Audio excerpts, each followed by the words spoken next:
Tonight we begin with a story that will rewrite everything you thought you knew about ancient America. Picture this. While Europe was still fumbling through the Dark Ages, a massive city thrived along the Mississippi River with a population that dwarfed Paris and London combined. Towering earthen pyramids rose from manicured plazas.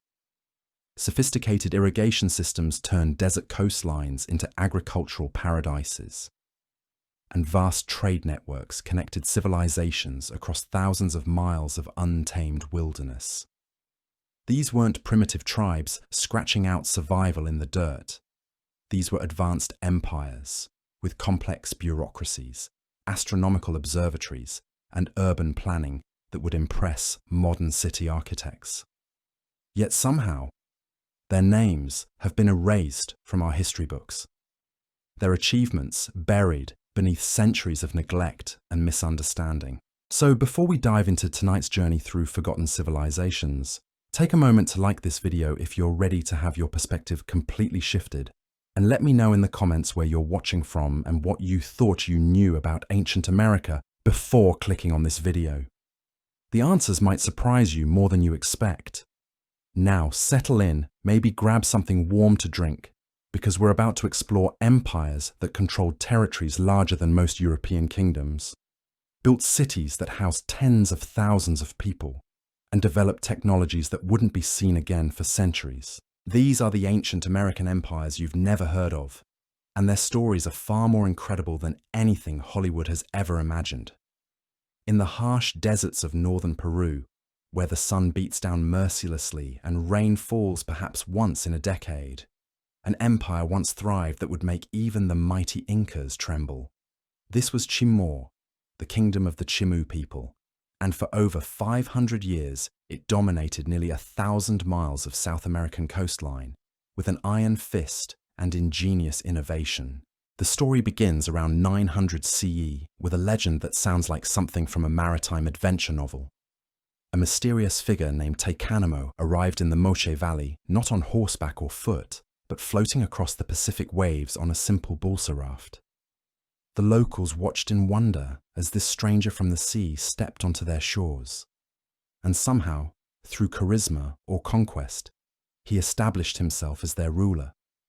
From that humble beginning, on a makeshift raft would grow the second largest empire in Andean history.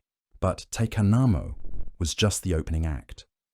His son Guacricur took the throne with ambition burning in his chest, systematically conquering the lower valley and establishing the foundation for what would become a continental powerhouse. Then came Nyansempinko, Taikanamo's grandson, who looked at the growing kingdom and decided it wasn't nearly big enough. He pushed north and south from the Moche valleys, swallowing neighboring territories like a hungry tide consuming the coastline.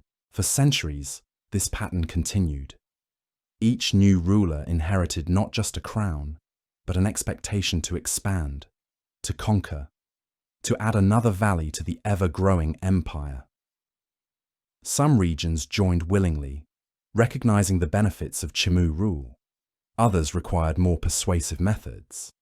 The Sican culture, for instance, discovered the hard way that resistance was futile when Nansinpenko's armies arrived in 1375 CE with conquest on their minds. By 1400 CE, under the reign of Minchankaman, the Chimu Empire had become a monster of territorial control, stretching over 1,300 kilometers along Peru's coast. To put that in perspective, imagine a single empire controlling the entire eastern seaboard of the United States, from Maine to Georgia. That's the scale we're talking about. This wasn't some loose confederation of tribes. This was a tightly controlled empire with a sophisticated bureaucracy, professional armies, and an economic system that would make modern corporate executives weep with envy. At the heart of this empire sat Chan Chan, a city so magnificent it defied belief. Built entirely from adobe bricks in the mouth of the Rio Moche, this urban marvel covered 20 square kilometers of carefully planned neighborhoods, towering palaces, and sacred temples. The city housed between 40 and 100,000 people, making it one of the largest urban centers in the world at the time. To walk through Chanchan streets was to witness human achievement at its finest. The city wasn't just big, it was organized with the precision of a Swiss timepiece. Everything had its place, from the elaborate palaces of the nobility to the workshops where master craftsmen created goods that would be traded across continents. The bureaucratic center alone required an army of administrators to manage the constant flow of raw materials arriving from every corner of the empire. These materials would then be transformed by over 26,000 skilled artisans who called Chanchan home. These weren't just any craftspeople. The Chimu had developed a system that would make modern headhunters jealous. When they conquered a new territory, they didn't just take the land. They cherry-picked the most talented artisans from the defeated cities and forcibly relocated them to Chanchan. Imagine the best sculptors from Florence, the finest weavers from Belgium, and the most skilled metalworkers from Germany all being brought together in one city to create luxury goods for an elite ruling class. That's exactly what the Chimu did, centuries before Europeans even knew the Americas existed. The results were extraordinary. Chanchan became a production center for goods so beautiful and sophisticated that when the Incas eventually conquered the empire, they immediately kidnapped many of these artisans and marched them off to their own capital at Cusco. The Chimu had created something the Incas desperately wanted, a concentration of artistic and technical knowledge unlike anywhere else in the ancient world. But Chanchan was more than just a production center. It was a statement of power, wealth, and divine authority. The city was divided into distinct compounds called ciudadelas, each one a self-contained world of palaces, temples, and residential areas. These weren't random clusters of buildings. They were carefully planned architectural statements that reflected the rigid social hierarchy of Chimu society. Your neighborhood literally determined your place in the world. The elite lived in sprawling palaces, decorated with intricate reliefs and surrounded by gardens where exotic plants from across the empire created oases of green in the desert landscape. The middle classes occupied comfortable homes with their own workshops and courtyards. The laborers and service workers lived in more modest quarters, but even they enjoyed amenities that would have been luxuries in most other ancient civilizations. What made this urban paradise possible in one of the world's most unforgiving environments was perhaps the most remarkable achievement of the Chimu Empire, their mastery of water. In a land where rain was a rumor and rivers were seasonal fantasies, the Chimu engineered one of history's most sophisticated irrigation systems. They didn't just dig a few ditches and hope for the best. They created a hydraulic network that would make Roman engineers weep with admiration. Massive canals carried water from distant mountain sources across hundreds of miles of desert terrain. These weren't simple channels carved into the earth. They were precisely engineered waterways with calculated gradients, overflow systems, and distribution networks that could irrigate vast agricultural areas with mathematical precision. The system was so advanced that it linked multiple river valleys through an interconnected web of canals that functioned as a single coordinated irrigation network. But the Chimu didn't stop there. They developed agricultural innovations that seem almost magical in their ingenuity. In areas where the surface soil was too dry and salty for cultivation, they created huachakes, sunken farms that removed the barren topsoil to expose the rich, moist earth beneath. They built walk-in wells that accessed underground water sources. They constructed massive reservoirs that stored water during rare, rainy periods and distributed it throughout the dry seasons. The result of all this hydraulic wizardry was an agricultural miracle. Desert coastland that should have been barren wasteland became productive farmland, capable of supporting the largest empire on the Pacific coast of South America. Fields of corn, beans, and squash stretched across valleys that had previously known only sand and scrub brush. This wasn't just farming. It was landscape transformation on an epic scale. The agricultural surplus generated by these innovations didn't just feed the empire.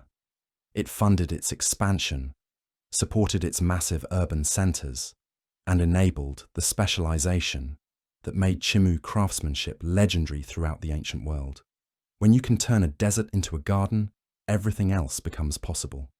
And the Chimu understood that controlling water meant controlling everything. Their irrigation systems weren't just agricultural tools, they were instruments of political power. A ruler who could bring water to dry land was a ruler who commanded divine authority. A kingdom that could make the desert bloom was a kingdom that other peoples would submit to willingly rather than face conquest. The empire's economic foundation rested on more than just innovative farming. The Chimu controlled some of the most valuable trade routes in ancient America, particularly the exchange of exotic materials that were essential for religious and ceremonial purposes throughout the Andes. At the center of this trade network was the spondylus shell, a material so precious it was literally worth its weight in gold. These shells came from the warm Pacific waters near the equator, hundreds of miles north of Chimu territory. But the Chimu didn't just import them. They monopolized the trade, controlling both the supply and distribution of this sacred material throughout much of western South America. Spondylus shells weren't just pretty decorations, they were essential components of religious ceremonies, symbols of divine power, and diplomatic gifts that could seal alliances or declare wars. By controlling this trade, the Chimu created a form of soft power that extended far beyond their military reach. Rulers throughout the Andes needed spondylus shells for their religious ceremonies, which meant they needed to maintain good relationships with the Chimu Empire. It was ancient geopolitics at its finest. Control the luxury goods that everyone needs, and you control the political landscape. This economic dominance wasn't accidental. The Chimu had developed what modern economists would recognize as a sophisticated understanding of supply chain management and market control. They didn't just participate in trade networks.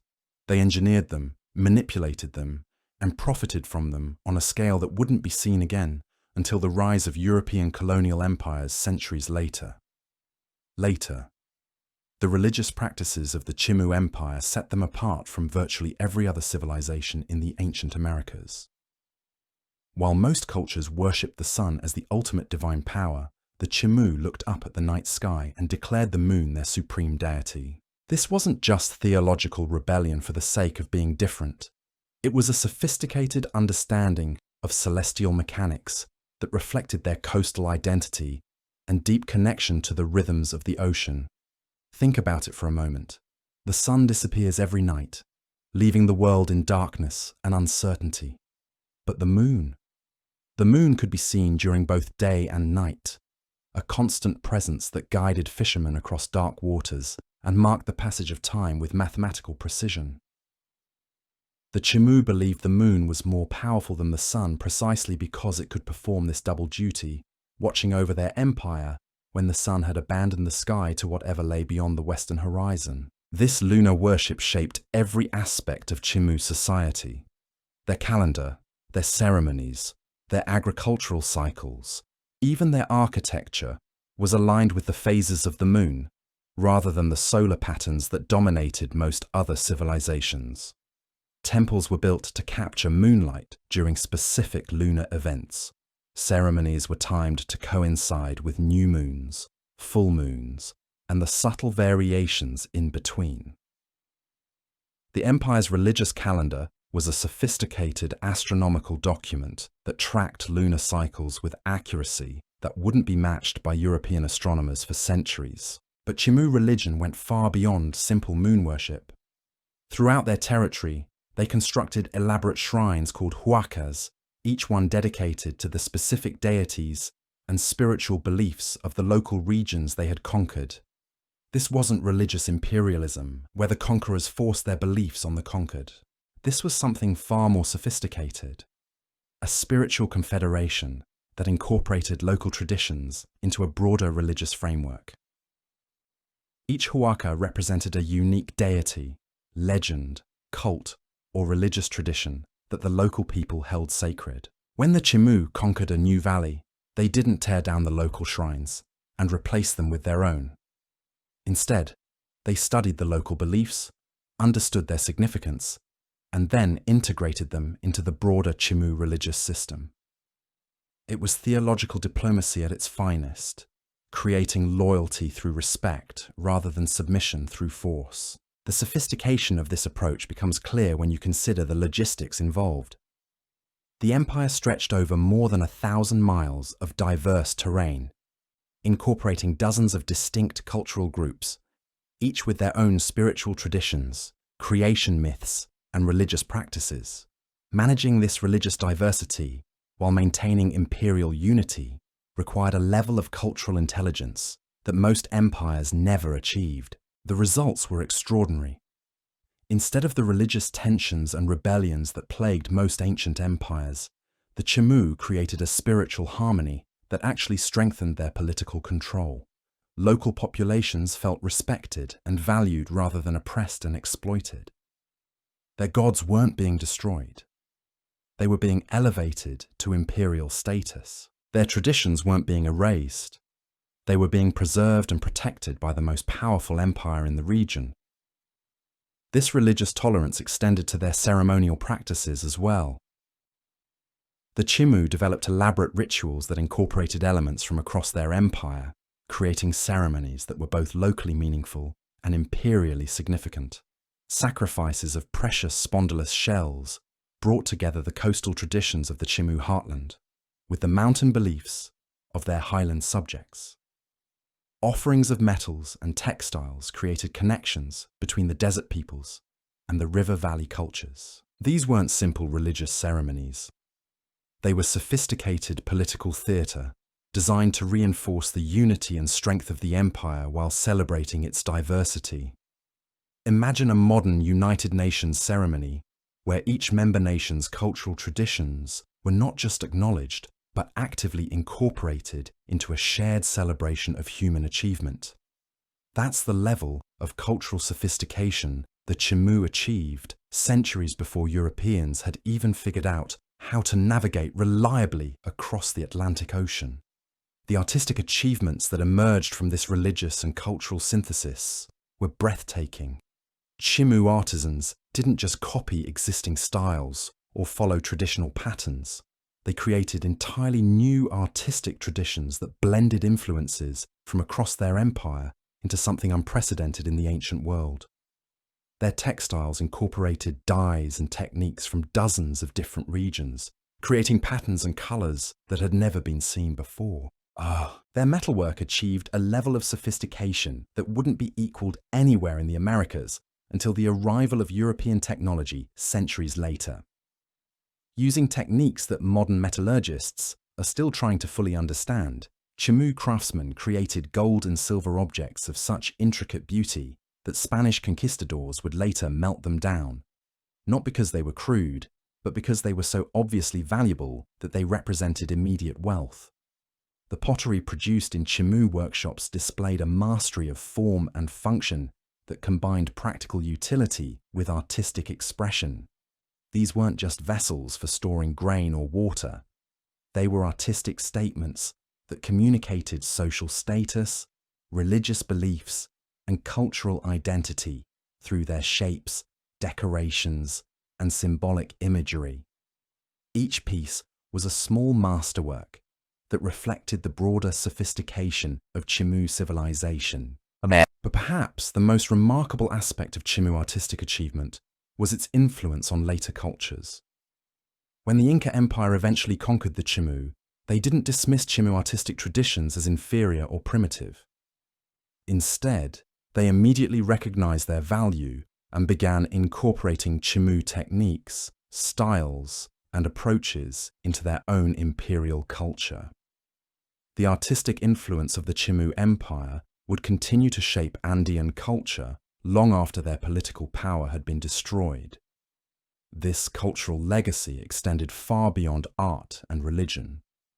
The administrative systems developed by the Chimu became templates for later imperial governments throughout the Andes.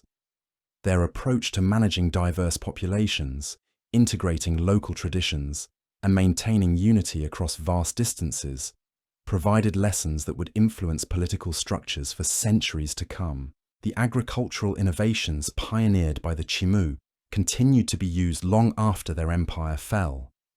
Their irrigation techniques, their understanding of soil management, and their methods for farming in arid environments became standard practices throughout the region. Modern Peruvian farmers still use agricultural methods that were first developed in Chimú fields over 1,000 years ago. Even their urban planning concepts influenced later city builders throughout the Americas. The organizational principles used to design Chan-Chan, the integration of residential, commercial, and ceremonial spaces, and the sophisticated understanding of infrastructure needs became models for urban development that would be copied and adapted by later civilizations. But as impressive as the Chimú Empire was at its height, it contained within itself the seeds of its own destruction. The very innovations that made it powerful also made it vulnerable in ways that its rulers never fully understood. The sophisticated irrigation systems that allowed them to thrive in the desert required constant maintenance and coordination. The trade networks that brought them wealth also created dependencies that could be exploited by enemies. The administrative complexity that enabled them to manage their vast territory also created bureaucratic vulnerabilities that could be manipulated by more ruthless opponents. By the 1470s, these vulnerabilities would be tested by the rise of a new power in the Andes. The Inca Empire, younger and hungrier than the established Chimú, was expanding rapidly through the mountain regions to the east. Unlike the Chimú, who had built their power through trade, innovation, and cultural synthesis, the Incas were building theirs through military conquest and administrative efficiency. The collision between these two imperial systems was inevitable, and when it came, it would reshape the entire political landscape of ancient South America. The stage was being set for one of the most significant confrontations in pre-Columbian American history. On one side stood the Chimú Empire, wealthy, sophisticated, and confident in their mastery of coastal trade and desert agriculture. On the other side rose the Inca Empire, disciplined, aggressive, and determined to control every valley from the Amazon to the Pacific. The outcome of this confrontation would determine not just the fate of two empires, but the entire future of Andean civilization. Andean civilization. The confrontation between these two titans of ancient America wasn't just a clash of armies. It was a battle between fundamentally different philosophies of empire. The Chimú had built their power through patient cultivation, literally and figuratively. They understood that true strength came from making the impossible possible, turning deserts into gardens and creating wealth where none had existed before. The Incas, by contrast, believed that power came from the swift application of overwhelming force backed by unshakable discipline. When Topa Inca Yupanqui, the Inca prince who would become one of history's most successful conquerors, turned his attention toward the coast in the 1470s, he wasn't just planning another military campaign. He was preparing to dismantle the most sophisticated economic and cultural system in South America. The Incas had been watching the Chimú for decades, studying their strengths, cataloguing their weaknesses, and waiting for the perfect moment to strike. The genius of the Inca approach wasn't just military. It was strategic in ways that would make modern generals nod with appreciation. They understood that the Chimú Empire's greatest strength was also its greatest vulnerability. Those magnificent irrigation systems that made desert agriculture possible required constant maintenance and coordination. Cut off the water supply, and the entire foundation of Chimú power would crumble like adobe bricks in a flash flood. But the Incas were patient. They didn't rush into battle like barbarian raiders looking for quick plunder. Instead, they began by conquering the highland territories that fed into the coastal river systems. Valley by valley, they moved down from the mountains, securing the water sources that kept Chimú agriculture alive. It was a strangling strategy that slowly tightened around the coastal empire, like a python crushing its prey. The psychological warfare was equally sophisticated. The Incas made sure that news of their conquest reached the coastal cities long before their armies did. Stories spread through the markets and workshops of Chan Chan about highland cities that had fallen in single days, about rulers who had surrendered rather than watch their people die, about the unstoppable discipline of Inca military formations. Fear became a weapon as sharp as any obsidian blade. When the final confrontation came, it wasn't the epic battle that Hollywood might imagine. There were no massive cavalry charges across open fields, no dramatic single combat between champions, no last stands on the walls of burning cities. Instead, it was a masterclass in applied pressure and strategic maneuvering that would have impressed Sun Tzu himself. Topa Inca Yupanquis. Forces moved with mechanical precision, cutting supply lines, isolating defensive positions, and forcing the Chimu armies to fight on terrain and terms chosen by their enemies. The coastal empire that had thrived for 5 centuries through innovation and adaptation found itself facing an opponent that had studied their every move and prepared counters for their every strategy. The capture of Minchansaman, the 11th and final Chimu ruler, wasn't just a military victory. It was a psychological masterstroke that demonstrated the complete superiority of Inca organization over Chimu sophistication. In a single moment, the most powerful empire on the Pacific coast was reduced to a vassal state, its ruler dragged off to Cusco in golden chains that symbolize both honor and humiliation. But here's where the story takes a fascinating turn that reveals something profound about both civilizations.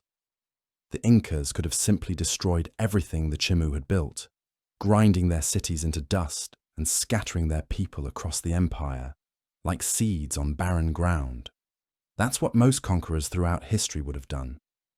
Instead, they made a decision that showed remarkable wisdom and pragmatism. They looked at Chan Chan, at its workshops and artisans, at the irrigation systems and trade networks, at the administrative structures and religious practices, and they realized they were looking at something extraordinary. The Chimu hadn't just built an empire. They had created a system of knowledge and expertise that the Incas desperately needed for their own expansion. Destroying it would have been like burning down a library filled with books that existed nowhere else in the world. So instead of destruction, the Incas chose absorption. They carefully studied Chimu administrative methods and incorporated them into their own bureaucracy. The Inca practice of allowing conquered rulers to maintain certain autonomy, that came directly from Chimu precedent. The idea of maintaining compounds of foreign artists working for the state. Pure Chimu innovation that the Incas adopted wholesale.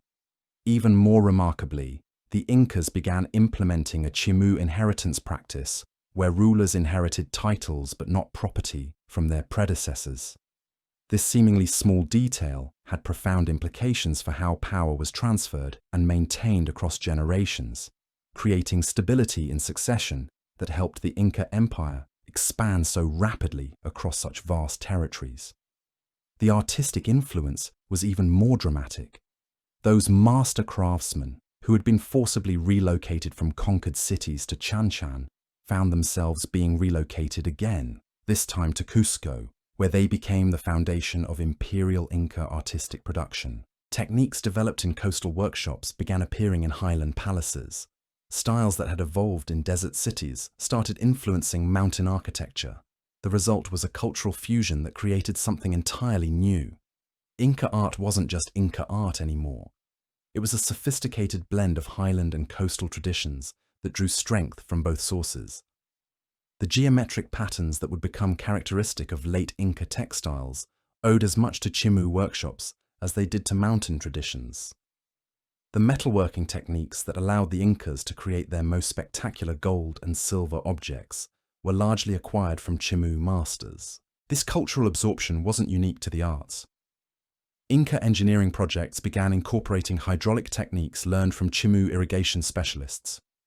Their understanding of desert agriculture, their methods for managing trade networks, even their approaches to religious tolerance all showed clear Chimu influence. In conquering the coastal empire, the Incas had accidentally conquered a university of practical knowledge that made their own empire far more sophisticated and capable. But perhaps the most profound impact was philosophical. The Chimu approach to empire building, with its emphasis on cultural synthesis and economic development rather than pure military domination, began to influence Inca policy throughout their territories. The rapid expansion that made the Inca Empire the largest in the pre-Columbian Americas wasn't just due to military superiority, it was also due to administrative and cultural techniques learned from their coastal predecessors. The irony is almost poetic. The Chimu Empire was destroyed by the very innovations it had pioneered. Their sophisticated understanding of infrastructure, administration, and cultural management became tools that the Incas used to build an even larger empire. It was like watching a master chess player defeated by a student who had learned not just the rules, but the underlying principles that made the master so formidable. Yet even in defeat, the Chimu achieved a form of immortality that purely military empires could never match. Their innovations, their artistic traditions, their administrative methods, and their cultural approaches continued to influence Andean civilization for centuries. Spanish conquistadors arriving decades later would encounter Inca cities that were filled with Chimu-influenced architecture, governed by administrative systems that owed their existence to coastal innovations, and decorated with artistic styles that had been born in desert workshops. The destruction of Chan Chan marked the end of an era, but not the end of an influence. When Francisco Pizarro's men first laid eyes on Cusco, they were seeing not just Inca achievement, but the culmination of centuries of Andean cultural development that reached back through the mountains to the coastal workshops where master craftsmen had once labored under the desert sun. This pattern of cultural absorption and transformation wasn't unique to the Chimu-Inca interaction. Throughout ancient America, sophisticated civilizations were constantly learning from each other, adapting innovations, and creating new syntheses that pushed the boundaries of what was possible. The Americas weren't a collection of isolated tribes stumbling through the wilderness. They were a vast laboratory of human experimentation, where different approaches to civilization were constantly being tested, refined, and combined in ways that created unprecedented achievements. The story of the Chimu Empire's rise and fall illuminates something crucial about the nature of power and progress in the ancient world.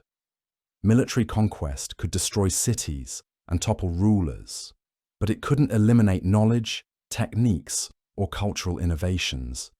Those elements had a life of their own, flowing from one civilization to the next like water, finding its way downhill, adapting to new environments while maintaining their essential character. This resilience of cultural achievement over political power would become a defining characteristic of ancient American civilization.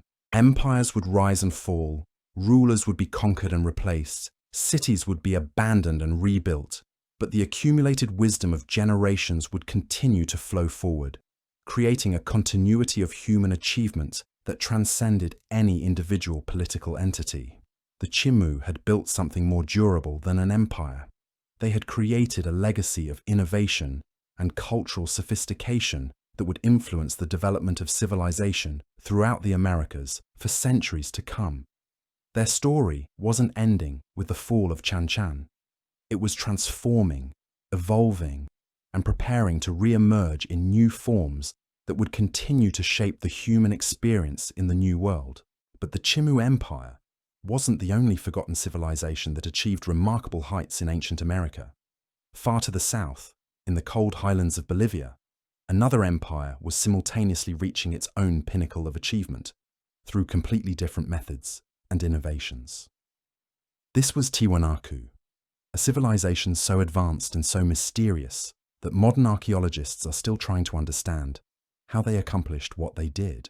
While the Chimu were mastering the art of desert irrigation on Peru's coast, high in the Bolivian Andes, another civilization was achieving something that defied every rule of urban development known to the ancient world. At nearly 13,000 feet above sea level, where the air is so thin that modern visitors struggle to catch their breath, the people of Tiwanaku built one of the largest cities in the Americas. This wasn't just impressive, this was impossible. Picture trying to construct a major metropolitan area on top of Mount Everest's base camp, in conditions where every breath is a struggle and every physical task becomes an endurance test. Now imagine doing it without modern technology, without machinery, without even the wheel for transportation. That's exactly what the Tiwanaku accomplished, and they didn't just build a city. They built a civilization that would influence the entire Andes region for over 7 centuries. The location alone should have doomed the project before it began. Lake Titicaca, the massive high-altitude lake that dominates the region, creates a landscape of stunning beauty and brutal challenges. Temperatures swing wildly between scorching days and freezing nights. The growing season is impossibly short. The soil is thin and rocky. Water management at this altitude requires engineering solutions that wouldn't be attempted again until the modern era. Yet somehow, the Tiwanaku looked at this hostile environment and saw opportunity where everyone else would have seen only obstacles. The city that emerged from their vision was nothing short of miraculous. By 800 CE, between 10 and 20,000 people called Tiwanaku home, making it larger than most European cities of the same period. But this wasn't some ramshackle collection of hovels clinging to survival in the mountains. This was a planned metropolis with monumental architecture that rivaled anything being built anywhere in the world at the time. The centerpiece was a complex of massive stone structures that seemed to mock the very concept of high-altitude construction. These weren't built from local materials scraped together from the immediate surroundings. The builders transported enormous blocks of sandstone and andesite across vast distances, some weighing over 100 tons, then lifted them into place with a precision that would challenge modern construction crews. The logistics alone should have been impossible.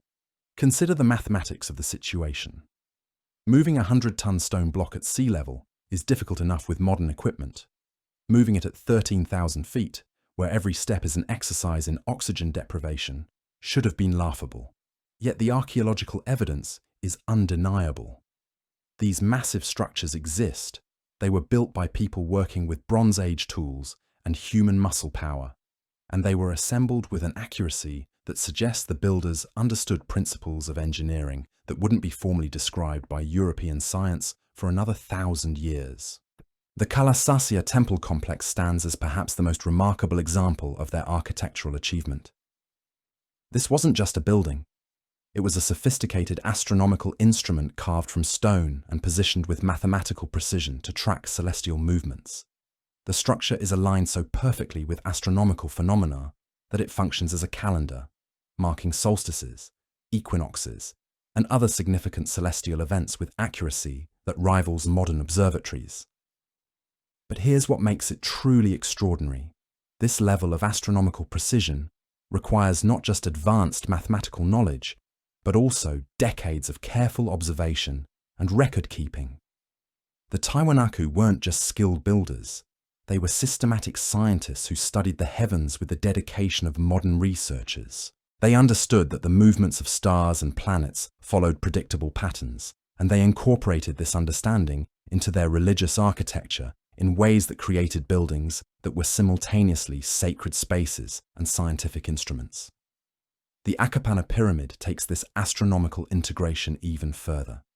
This massive structure, rising in 7 terraced levels, was positioned to align with the peak of Quimsachata mountain, creating a viewing platform for observing the rotation of the Milky Way from the southern celestial pole. Imagine ancient astronomers climbing to the top of this pyramid on clear mountain nights, tracking the movement of our galaxy across the star-filled sky and recording their observations with the kind of systematic precision that modern scientists would recognize and respect. This wasn't casual stargazing. This was serious scientific work that required sophisticated understanding of mathematics, astronomy, and engineering. The Tiwanaku had developed what amounted to a space program without rockets, using stone and human ingenuity to create instruments for studying the cosmos that were as effective as anything available to their contemporaries anywhere in the world. The religious implications of this astronomical mastery were profound. In most ancient civilizations, priests claimed to speak for the gods based on tradition, revelation, or political authority. The Tiwanaku priests could point to the sky and demonstrate their divine connection through mathematical proof. When they predicted eclipses, seasonal changes, or optimal planting times, they weren't guessing or relying on folklore. They were making calculations based on precise observational data that had been accumulated over generations. This scientific approach to religion created a form of spiritual authority that was unlike anything else in the ancient world. The Tiwanaku didn't just claim to understand the will of the gods. They could demonstrate it through astronomical events that unfolded exactly as their calculations predicted. It was a form of divine legitimacy that was virtually unshakable because it was grounded in observable, verifiable phenomena. The influence of this scientific priesthood extended far beyond the borders of their high-altitude city. Throughout the southern Andes, other cultures began adopting Tiwanaku astronomical methods, religious practices, and architectural styles, not through conquest or cultural imperialism, but through genuine admiration for the superior accuracy of their predictions and the obvious sophistication of their understanding. Pilgrims traveled hundreds of miles to witness the ceremonies at Tiwanaku, where priests demonstrated their mastery of celestial mechanics through rituals timed to coincide with specific astronomical events. These weren't just religious gatherings. They were scientific conferences where the most advanced astronomical knowledge in the Americas was displayed and shared with visitors from across the continent. The practical applications of this astronomical expertise were as impressive as the theoretical understanding. The Tiwanaku developed agricultural techniques specifically adapted to high-altitude conditions that were based on precise knowledge of seasonal patterns, temperature fluctuations, and optimal planting times. Their farming methods weren't based on guesswork or tradition. They were calculated responses to environmental challenges that had been solved through systematic observation and scientific experimentation. The raised field system they developed, known as suka kolos, was a masterpiece of agricultural engineering that transformed the harsh altiplano into productive farmland. These weren't simple garden plots carved out of the landscape. They were sophisticated agricultural installations that incorporated advanced understanding of soil management, water control, and microclimate manipulation. The system worked by creating raised planting surfaces separated by carefully designed irrigation channels that served multiple functions simultaneously. During the day, these channels absorbed heat from the intense high-altitude sunlight. At night, when temperatures plummeted below freezing, the stored heat in the water protected the crops from frost damage. It was a thermal regulation system that allowed agriculture to thrive in conditions where conventional farming would have been impossible. But the thermal protection was just one benefit. The channels also collected organic matter, algae, and aquatic plants that decomposed into rich fertilizer for the raised fields. This created a self-sustaining agricultural system that actually improved soil quality over time, rather than depleting it. The Tiwanaku had solved one of agriculture's most persistent problems: how to maintain soil fertility without external inputs. The scale of this agricultural innovation was staggering. Archaeological surveys have identified thousands of these raised field systems covering vast areas of the Altiplano. This wasn't experimental farming on a small scale. This was industrial agriculture adapted to extreme environmental conditions, supporting a population that should have been impossible to sustain at such altitude. The success of this agricultural system enabled something that made Tiwanaku unique among ancient civilizations. They built their empire not through military conquest, but through economic attraction and religious authority.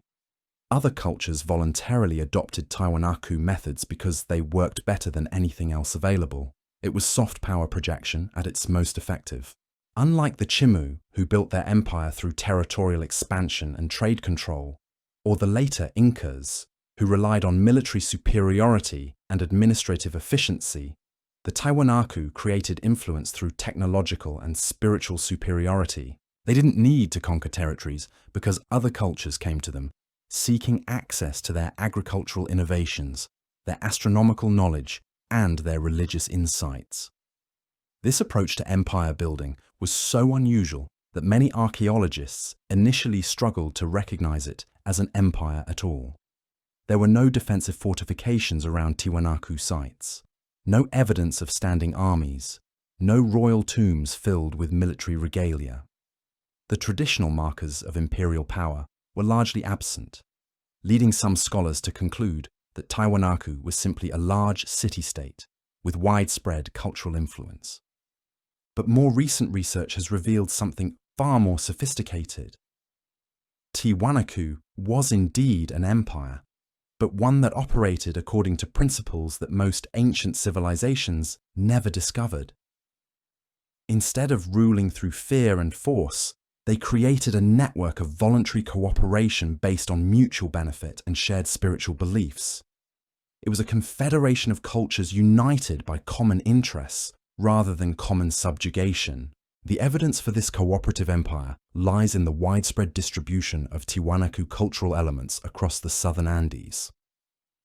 Their distinctive pottery styles, architectural techniques, religious symbols, and agricultural methods appear at sites hundreds of miles from the capital, but not as evidence of conquest.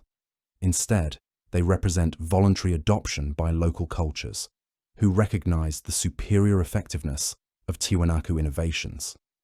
This cultural diffusion created something unprecedented in ancient America, a peaceful empire that grew stronger through voluntary association rather than forced submission.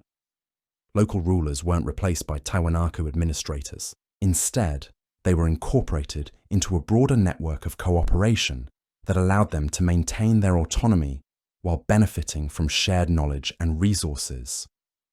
The religious framework that made this cooperation possible was as sophisticated as the astronomical science that supported it. Tiwanaku developed a form of inclusive spirituality that incorporated local beliefs into a broader cosmic understanding without destroying or replacing indigenous traditions. Local deities weren't conquered or suppressed. They were recognized as regional manifestations of universal spiritual principles that could be understood and honored within the larger Tiwanaku worldview. This theological flexibility created loyalty through inclusion rather than submission through force. Local populations didn't feel that their spiritual traditions were being threatened or diminished by association with Tiwanaku. Instead, they experienced their own beliefs being elevated and enhanced through connection with a more sophisticated understanding of cosmic principles. The pilgrimage system that emerged from this religious synthesis created economic and cultural connections that bound the empire together more effectively than any military occupation could have achieved. People traveled voluntarily to Tiwanaku, not as conquered subjects paying tribute, but as spiritual seekers looking for wisdom and knowledge that they could take back to their home communities. These pilgrimages created a constant flow of people, ideas, and goods that connected regions across vast distances without requiring the military infrastructure that most empires needed to maintain control. Trade routes developed naturally along pilgrimage paths. Cultural innovations spread organically through networks of voluntary association. Technological advances were shared freely because cooperation was more beneficial than competition. The result was an empire that grew stronger and more stable over time, rather than gradually weakening under the burden of maintaining control over reluctant subjects. Tiwanaku didn't face the constant rebellions and resistance movements that plagued most ancient empires because their subjects weren't subjects at all. They were voluntary partners in a cooperative venture that benefited everyone involved. This cooperative approach extended to their economic relationships as well. Rather than extracting tribute from conquered territories, Tiwanaku created trade networks based on mutual benefit and specialized production. Different regions developed expertise in different products, then exchanged them through systems that enriched all participants rather than concentrating wealth in the imperial center. The highlands produced agricultural surplus using the raised field technology. The valleys contributed textiles and crafted goods. The lowlands provided tropical products and raw materials. Each region specialized in what it could produce most effectively, then participated in exchange networks that gave everyone access to goods and resources they couldn't produce locally. This economic model created prosperity that was distributed throughout the empire rather than concentrated in the capital. Archaeological evidence shows that living standards were high across Tiwanaku territory, not just in the major urban centers. This widespread prosperity created genuine loyalty to the system because everyone benefited from participation rather than just the ruling elite. The social implications of this economic model were revolutionary. Most ancient empires were built on the extraction of wealth from the periphery to support luxury and power at the center. Tiwanaku reversed this pattern, creating systems that enriched the entire network while maintaining the capital as a center of learning and spiritual authority rather than just political control. This approach to empire building proved remarkably durable. For over 7 centuries, the Tiwanaku system continued to expand and strengthen, incorporating new territories and cultures without the military campaigns and administrative crises that typically marked imperial expansion. It was a form of growth that was sustainable because it was based on genuine mutual benefit rather than exploitation disguised as civilization. But even the most successful systems contain within themselves the seeds of their own transformation. The very innovations that made Tiwanaku so successful also created dependencies that would eventually prove vulnerable to changes beyond their control. The agricultural system that supported their population was precisely calibrated to specific environmental conditions. The trade networks that created their prosperity required stable climatic patterns to function effectively. The religious authority that held their cooperative empire together depended on their continued ability to predict and explain natural phenomena with scientific accuracy. By the year 1000 CE, subtle changes in regional climate patterns were beginning to stress the systems that had made Tiwanaku so successful. The same precision that had been their greatest strength was becoming a source of vulnerability as environmental conditions began to shift beyond the parameters their innovations were designed to handle. The environmental pressures that would eventually challenge Tiwanaku's remarkable civilization began as whispers in the wind patterns that crossed the Altiplano. The sophisticated agricultural system that had sustained tens of thousands of people at impossible altitude was calibrated with mathematical precision to specific rainfall patterns, temperature cycles, and seasonal variations that had remained stable for centuries. But around 1000 CE, something fundamental began to shift in the climate systems that governed the high Andes. The first signs were subtle. Harvest yields that had been predictable for generations started showing minor variations. The precise timing of seasonal changes that Tiwanaku astronomers had calculated with such accuracy began to drift by days, then weeks. The thermal regulation systems built into their raised field agriculture started experiencing temperature fluctuations that pushed beyond the parameters the original designers had anticipated. For a civilization that had built its authority on scientific precision and predictable results, these variations represented more than agricultural challenges. They threatened the very foundation of Tiwanaku's claim to divine understanding. When priests could no longer predict seasonal patterns with absolute accuracy, when agricultural yields began to fluctuate despite following time-tested methods, the scientific basis of their religious authority started to erode. The drought that began around 1000 CE wasn't just a temporary dry spell. It was a fundamental shift in regional climate patterns that would persist for over a century. Lake Titicaca, the massive high-altitude lake that had provided stable water resources for agricultural and domestic use, began to recede dramatically. Archaeological evidence shows water levels dropping by several meters, exposing shoreline areas that had been underwater for centuries. This wasn't just an inconvenience.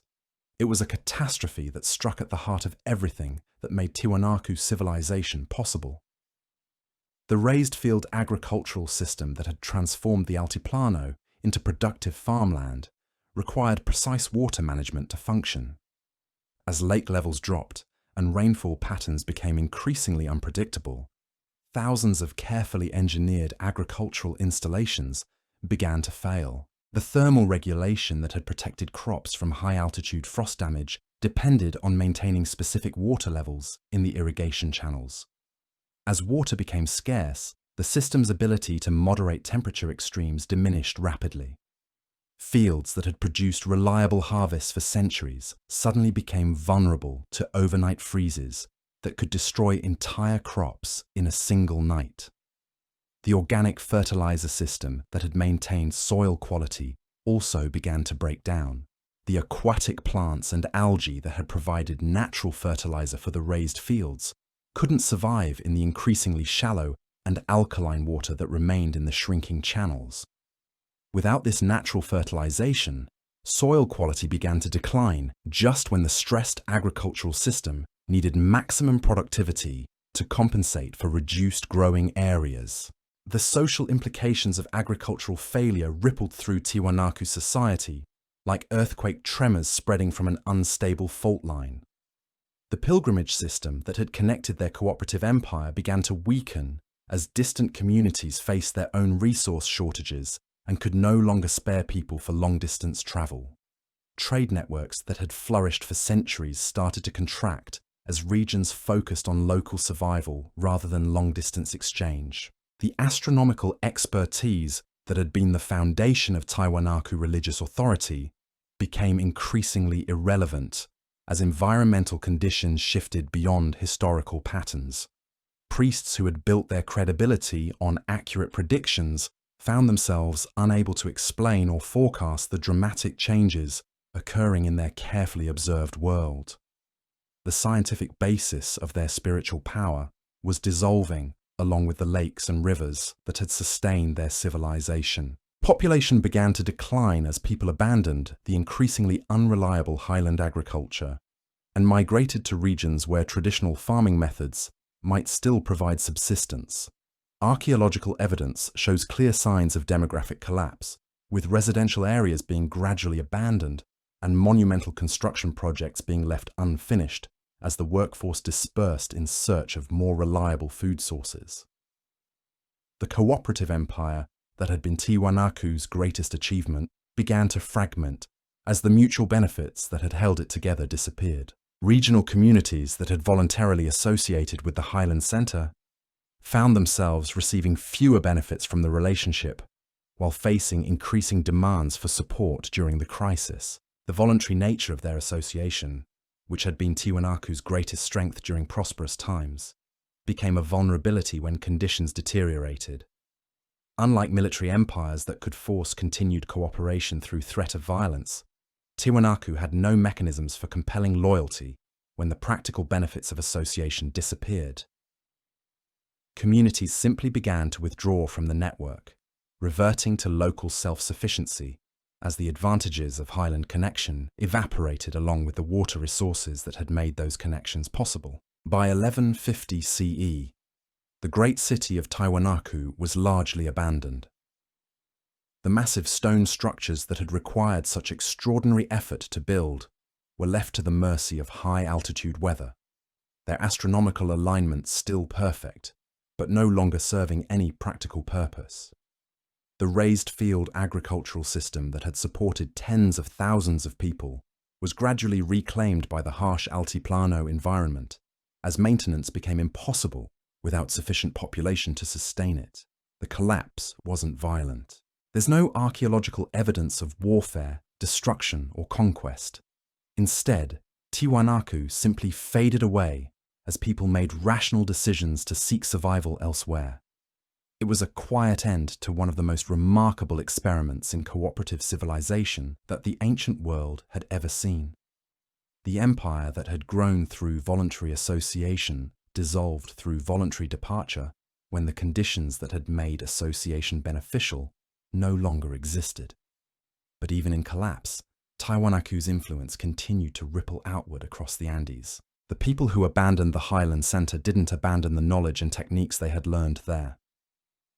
Archaeological evidence suggests that former Tiwanaku populations migrated southward into Chile and Argentina, carrying with them agricultural innovations, architectural techniques, and cultural practices that would influence local development for centuries. The Mapuche people of central Chile show clear linguistic evidence of contact with Tiwanaku refugees. Words for fundamental concepts like sun, moon, salt, and mother entered the Mapuche language from Puquina, the language spoken at Tiwanaku. This linguistic borrowing suggests not just casual contact, but sustained cultural interaction that transferred significant knowledge between the Highland Empire and lowland communities. Agricultural techniques pioneered at Tiwanaku spread throughout the southern Andes as displaced populations adapted their high-altitude innovations to new environments. The principles of raised field agriculture, water management, and soil conservation were modified to work in different climatic conditions, creating new agricultural systems that combined Tiwanaku science with local environmental knowledge.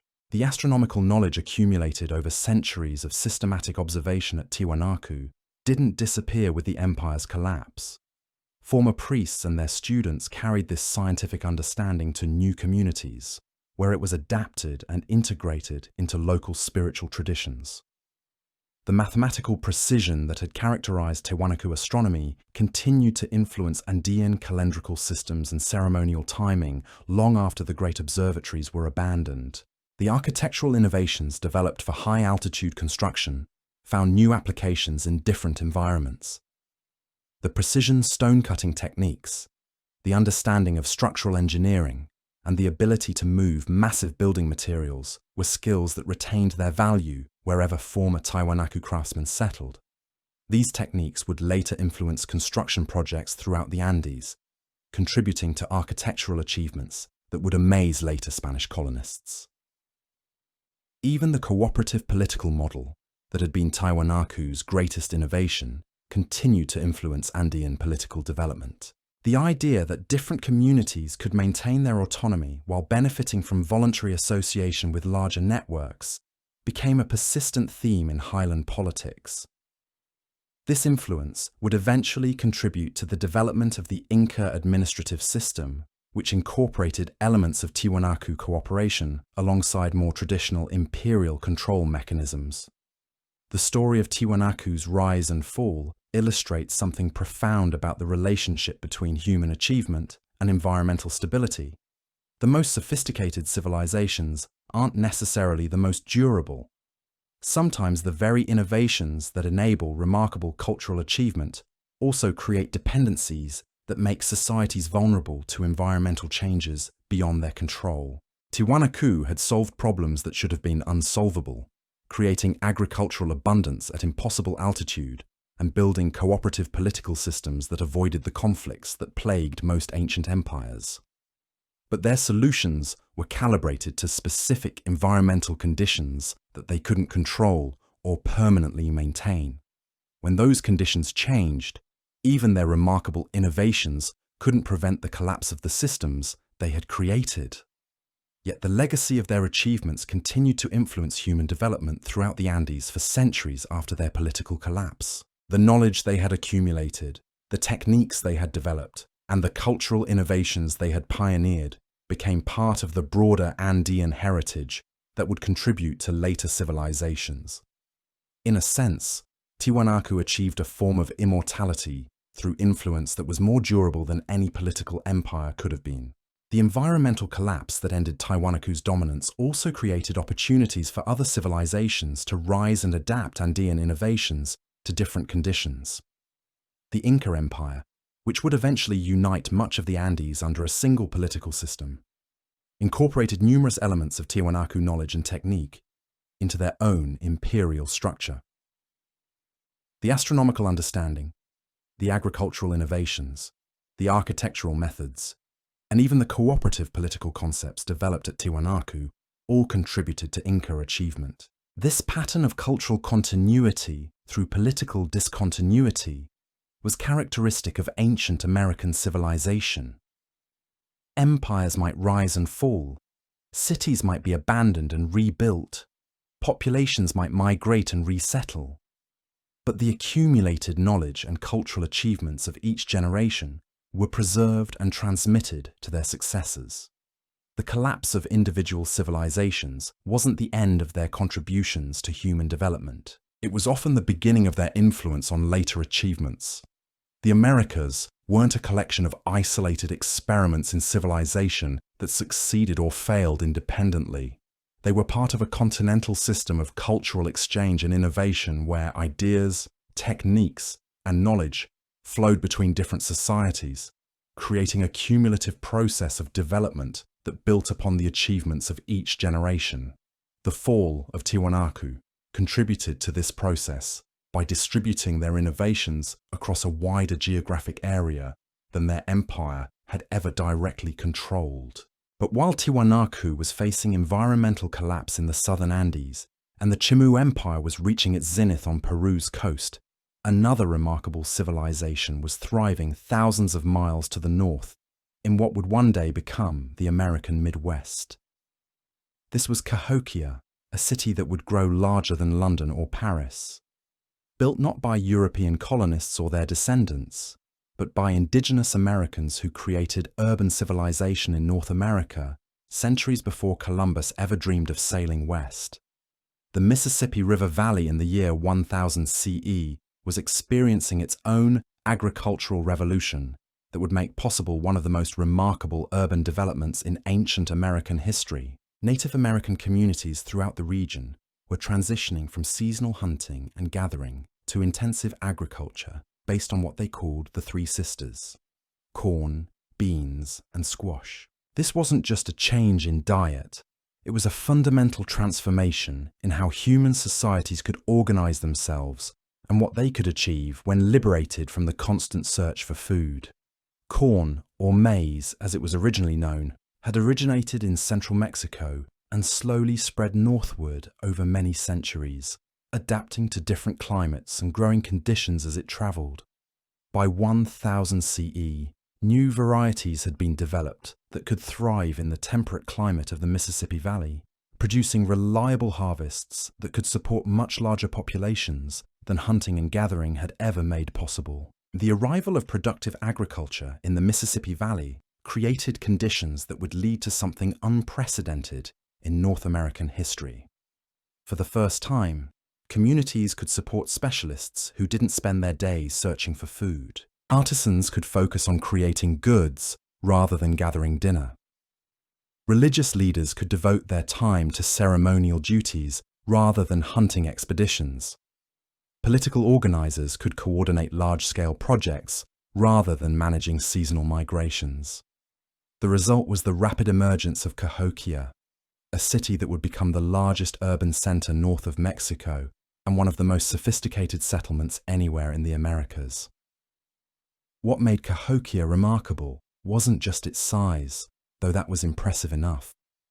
What made it truly extraordinary was how quickly it developed from a modest agricultural village into a major metropolitan center that influenced cultural development across half a continent. Archaeological evidence suggests that around 1050 CE, something dramatic happened at the site that would become Cahokia.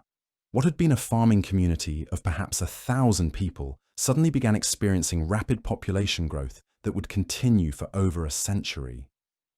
People were arriving from across the Mississippi Valley and beyond, drawn by opportunities and possibilities that didn't exist anywhere else in North America. This wasn't gradual urban development spreading slowly over generations. This was explosive growth that transformed the landscape in a matter of decades.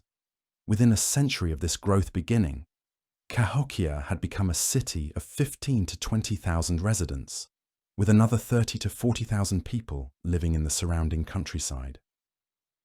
To put this in perspective, Cahokia at its peak was larger than London or Paris would be for several more centuries.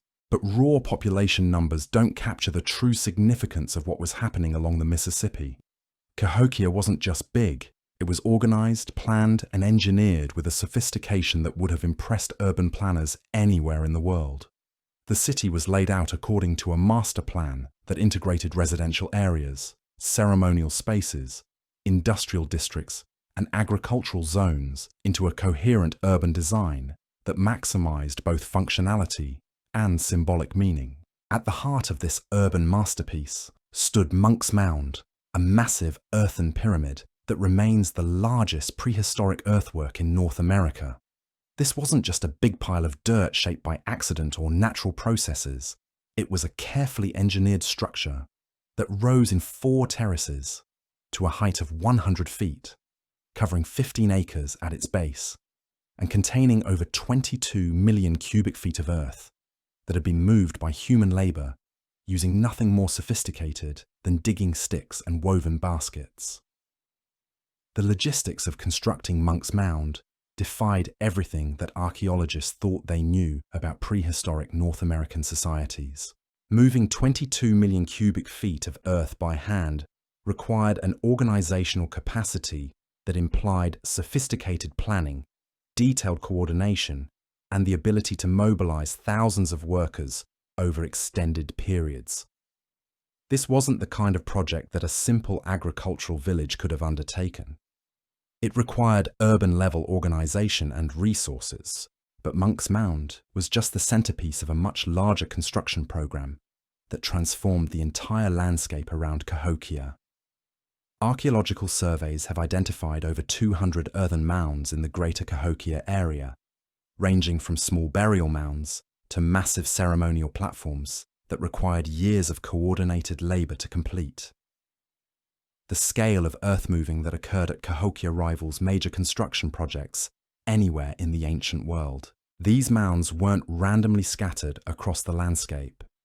They were positioned according to a sophisticated urban plan that created ceremonial precincts, residential neighborhoods, and functional districts that served specific purposes within the larger city. The planning required to coordinate this level of construction implies mathematical knowledge, surveying techniques, and administrative capabilities that challenged every assumption about indigenous North American societies.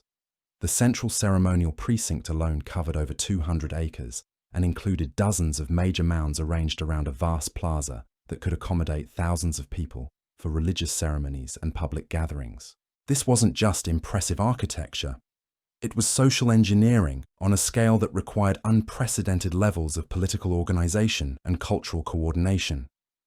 The residential areas surrounding the ceremonial center show clear evidence of social stratification and specialized craft production. Elite housing clusters featured larger, more elaborate structures positioned on smaller mounds that elevated their inhabitants both literally and symbolically above their neighbors. Craft production areas were organized into distinct districts where specialists created goods for local use and long-distance trade.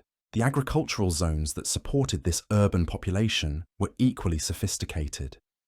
Intensive farming techniques maximized food production from the rich Mississippi floodplain soils, while sophisticated food storage systems allowed surplus production to be preserved and distributed throughout the year. The agricultural foundation that made Cahokia possible was as impressive as the urban architecture it supported. But perhaps the most remarkable aspect of Cahokia was its influence on cultural development across eastern North America.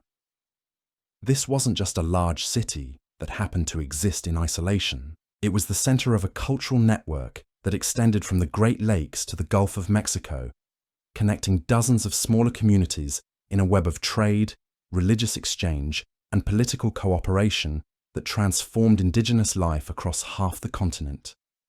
Artifacts produced at Cahokia have been found at archaeological sites hundreds of miles away, while raw materials from distant regions were transported to the city for processing by specialized craftsmen.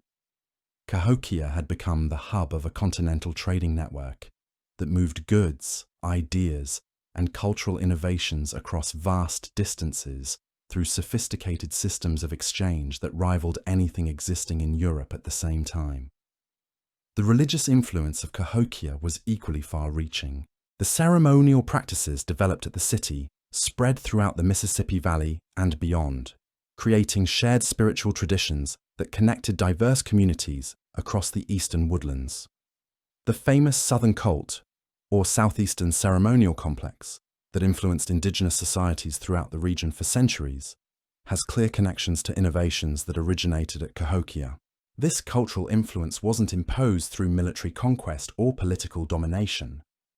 Like Tiwanaku in the Andes, Cahokia seems to have projected its influence through attraction rather than coercion.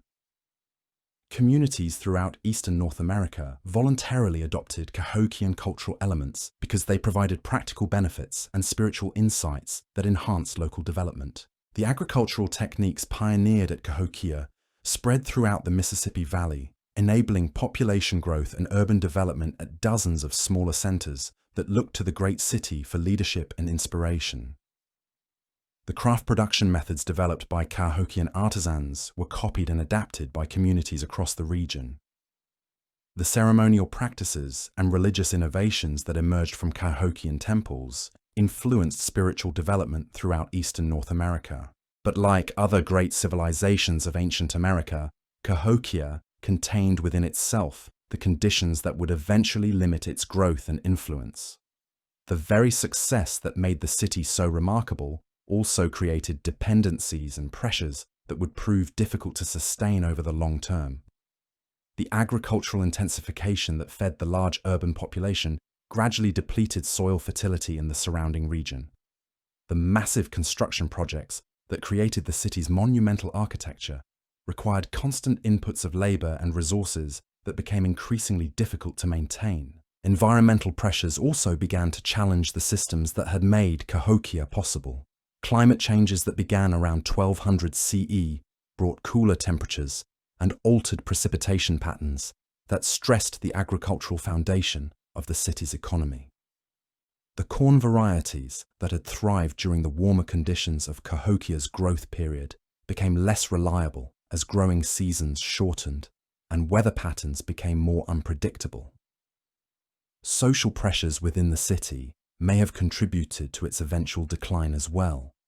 The social stratification that had enabled large-scale organization and construction may have created tensions between elite and common populations. The concentration of resources required to maintain the monumental architecture and ceremonial programs may have generated resentment among communities that bore the costs but received fewer benefits. By 1400 CE, Cahokia was largely abandoned. The great plazas that had once hosted thousands of participants in religious ceremonies fell silent.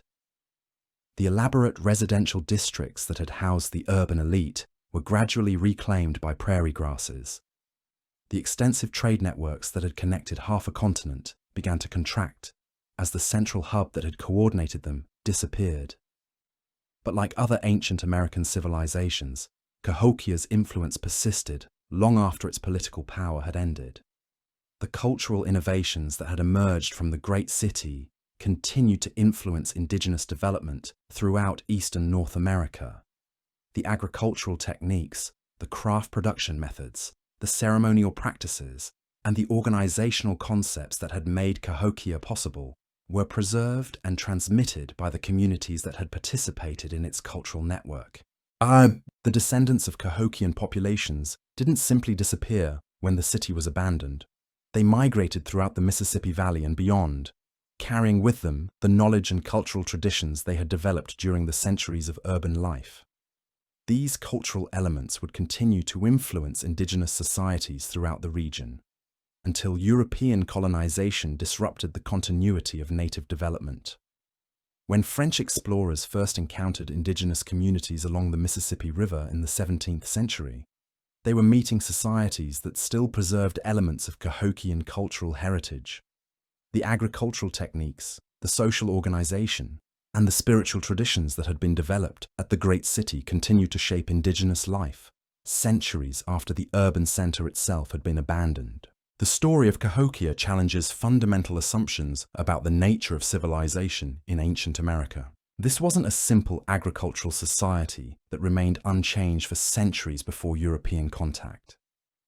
It was a dynamic, innovative, and sophisticated urban civilization that achieved levels of organization and cultural development that rivaled contemporary achievements anywhere in the world. The earthen pyramids of Cahokia were as impressive as the stone pyramids of Mesoamerica. The urban planning that created the city was as sophisticated as anything being attempted in medieval Europe. The trade networks that connected Cahokia to distant communities were as extensive as the commercial systems that linked European cities. The cultural influence that radiated from the Mississippi Valley Center affected indigenous development across a geographic area larger than most European kingdoms. Yet Cahokia remains largely unknown to most Americans, despite being located in what would become the heartland of the United States. The achievement of indigenous Americans in creating urban civilization in North America has been obscured by narratives that portray pre-columbian societies as simple and unchanging. The reality was far more complex and impressive than these narratives suggest. The ancient American empires that thrived before European contact weren't primitive societies struggling to survive in a hostile wilderness. They were sophisticated civilizations that developed innovative solutions to environmental challenges, created complex political systems, and achieved cultural accomplishments that influenced development across vast regions. Their stories reveal a continent that was home to remarkable human achievements that deserve recognition alongside the great civilizations of any other part of the world. But the story of ancient American achievement extends beyond even these remarkable examples. From the Arctic to the Amazon, from the Atlantic to the Pacific, indigenous societies had developed countless innovations and cultural achievements that contributed to the rich tapestry of human civilization in the Americas. Each region had its own remarkable stories of adaptation, innovation, and cultural development that added unique elements to the broader pattern of American achievement. The civilizations we've explored tonight represent just a small fraction of the sophisticated societies that flourished throughout the Americas before European contact. Their stories remind us that human ingenuity and cultural achievement weren't limited to any single continent or cultural tradition. The ancient Americans developed their own approaches to the challenges of civilization, creating solutions that were often more innovative and sustainable than anything being attempted elsewhere in the world at the same time. These forgotten empires achieved something that most ancient civilizations never managed. They created forms of organization and cultural development that were adapted to their specific environments, while remaining flexible enough to evolve and adapt to changing conditions. Their legacy continues to influence modern understanding of what human societies can achieve when they develop solutions that work with natural systems rather than against them. Systems rather than against them. The ingenuity that allowed ancient American civilizations to thrive in impossible conditions extended far beyond individual empires or isolated achievements. These societies had developed something that modern civilization is still struggling to understand: sustainable approaches to progress that enhanced rather than depleted the environments that supported them.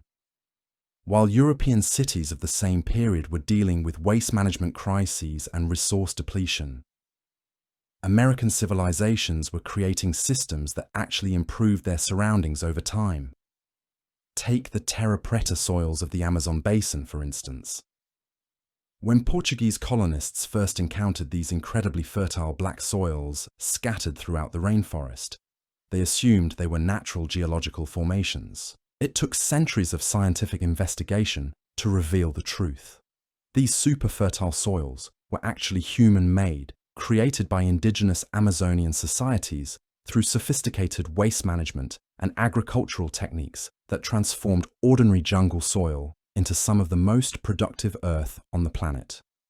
The process was remarkably elegant. Indigenous communities developed methods for converting organic waste, including human waste, food scraps, and agricultural debris, into biochar through controlled burning techniques that captured carbon rather than releasing it into the atmosphere. This biochar was then mixed with compost, fish bones, and other organic materials to create soil amendments that didn't just fertilize crops temporarily, but actually built long-term soil fertility that has persisted for centuries. Modern soil scientists studying these terra preta deposits have found that they contain 2 to 3 times more organic matter than surrounding natural soils, hold nutrients more effectively, and support much higher levels of biological activity. Some of these human-made soils are still more fertile today than anything modern agriculture has been able to create using industrial fertilizers and soil amendments. The indigenous Amazonians had solved one of agriculture's most persistent challenges: how to maintain soil productivity over the long term without external inputs. But the terra preta phenomenon reveals something even more profound about ancient American approaches to environmental management. These societies weren't just trying to extract maximum short-term productivity from their environments. They were actively working to enhance the natural systems that supported them, creating positive feedback loops where human activity actually increased the carrying capacity of the land rather than depleting it.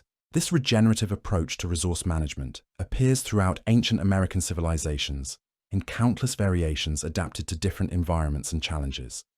In the southwestern United States, ancestral Puebloan societies developed water harvesting techniques that captured and concentrated scarce rainfall to create productive agricultural areas in desert regions that receive less than 10 inches of precipitation per year.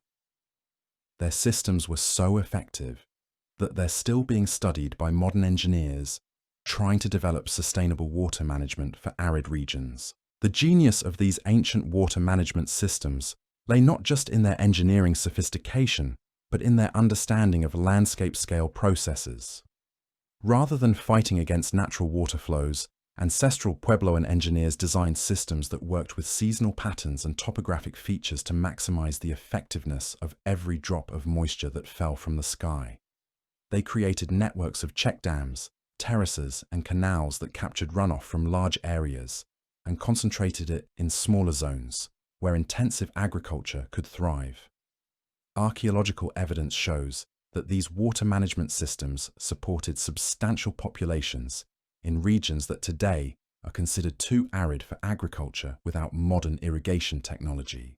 The Four Corners region of the American Southwest, where Colorado, Utah, Arizona, and New Mexico meet, was home to tens of thousands of people living in sophisticated settlements that were sustained entirely by rainfall that modern farmers would consider inadequate for any kind of crop production.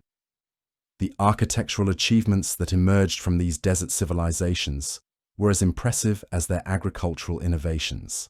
Mesa Verde, Cañón de Chelly, and dozens of other sites throughout the Southwest contain cliff dwellings and pueblo complexes that represent some of the most sophisticated pre-industrial architecture ever created in North America. These weren't simple shelters built for basic protection from the elements. They were precisely engineered structures that provided climate control, defensive capabilities, and social organization features that enabled complex community life in challenging environments. The cliff dwellings at Mesa Verde demonstrate a level of architectural sophistication that challenges every assumption about prehistoric building capabilities. These structures were built into natural rock alcoves that provided protection from the elements, but the positioning and orientation of the buildings within these alcoves was calculated to maximize solar heating in winter while providing shade and cooling in summer. The passive climate control achieved through careful architectural planning was so effective that the internal temperatures of these structures remain relatively stable throughout the year without any external energy inputs. The construction techniques used to build these cliff dwellings required engineering knowledge that wouldn't be formally described by European architects for centuries. The builders understood concepts of load distribution, structural stability, and materials science that enabled them to create multi-story buildings that have survived for over 700 years in one of the most challenging environments on the continent. They developed specialized mortars and construction techniques that allowed stone and adobe structures to flex with seasonal temperature changes without cracking or collapsing. But perhaps most remarkably, these architectural achievements were accomplished by societies that had no draft animals, no wheeled vehicles, and no metal tools more sophisticated than copper needles and ornaments. Every stone had to be shaped by hand using other stones as tools. Every timber had to be carried by human labor from forests that were often miles away from construction sites. Every architectural element had to be lifted into position using human muscle power and ingenious mechanical techniques that multiplied the effectiveness of available labor. The social organization required to accomplish these construction projects was as impressive as the engineering knowledge that made them possible. Building a multi-story cliff dwelling required coordinated labor from dozens of specialists working together over extended periods. Stonemasons, timber framers, mortar specialists, and general laborers had to coordinate their activities with mathematical precision to create structures that met both functional and aesthetic standards that have impressed visitors for centuries. This level of social coordination implies political and economic systems that were far more sophisticated than the simple tribal organizations that most people imagine when they think about prehistoric Native American societies. The ancestral Puebloan communities that created these architectural masterpieces had developed forms of organization that could plan, finance, and execute construction projects that rivaled anything being built anywhere else in the world at the same time. The trade networks that supplied materials and goods to these southwestern civilizations extended across thousands of miles, connecting desert communities with societies throughout Mexico, California, and the Great Plains. Macaw feathers from tropical Mexico, shells from the Pacific and Gulf coasts, and copper from the Great Lakes all found their way to ancestral Puebloan sites, where they were incorporated into ceremonial objects and architectural decorations that reflected the cosmopolitan connections of these supposedly isolated communities. But these trade networks weren't just about acquiring exotic materials for elite consumption. They were sophisticated economic systems that enabled specialized production and resource sharing across vast geographic areas. Communities in different regions developed expertise in producing specific goods, then exchanged them through networks that gave everyone access to resources and products they couldn't produce locally.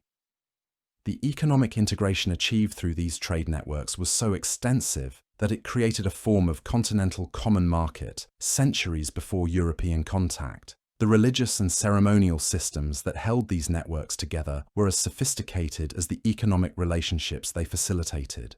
The great houses and ceremonial centers built throughout the Southwest weren't just local religious facilities.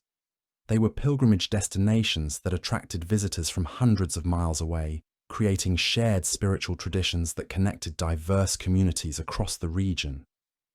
Chaco Canyon, in particular, became a ceremonial center whose influence extended throughout the Southwest and into Mexico. The astronomical alignments built into these ceremonial centers demonstrate the same sophisticated understanding of celestial mechanics that we saw at Tiwanaku and other ancient American sites. The Great House at Pueblo Bonito in Chaco Canyon contains architectural features that track solar and lunar cycles with precision that rivals modern observatories. Windows, doorways, and interior chambers were positioned to capture specific astronomical events that marked important ceremonial dates and agricultural timing. This integration of architecture, astronomy, and ceremony created buildings that functioned simultaneously as practical structures, scientific instruments, and sacred spaces. The knowledge required to achieve this integration represents a synthesis of engineering, mathematics, and spiritual understanding that few civilizations have ever accomplished. The ancestral Puebloan architects who designed these structures were working at the intersection of science and art in ways that created some of the most sophisticated religious architecture ever built in North America.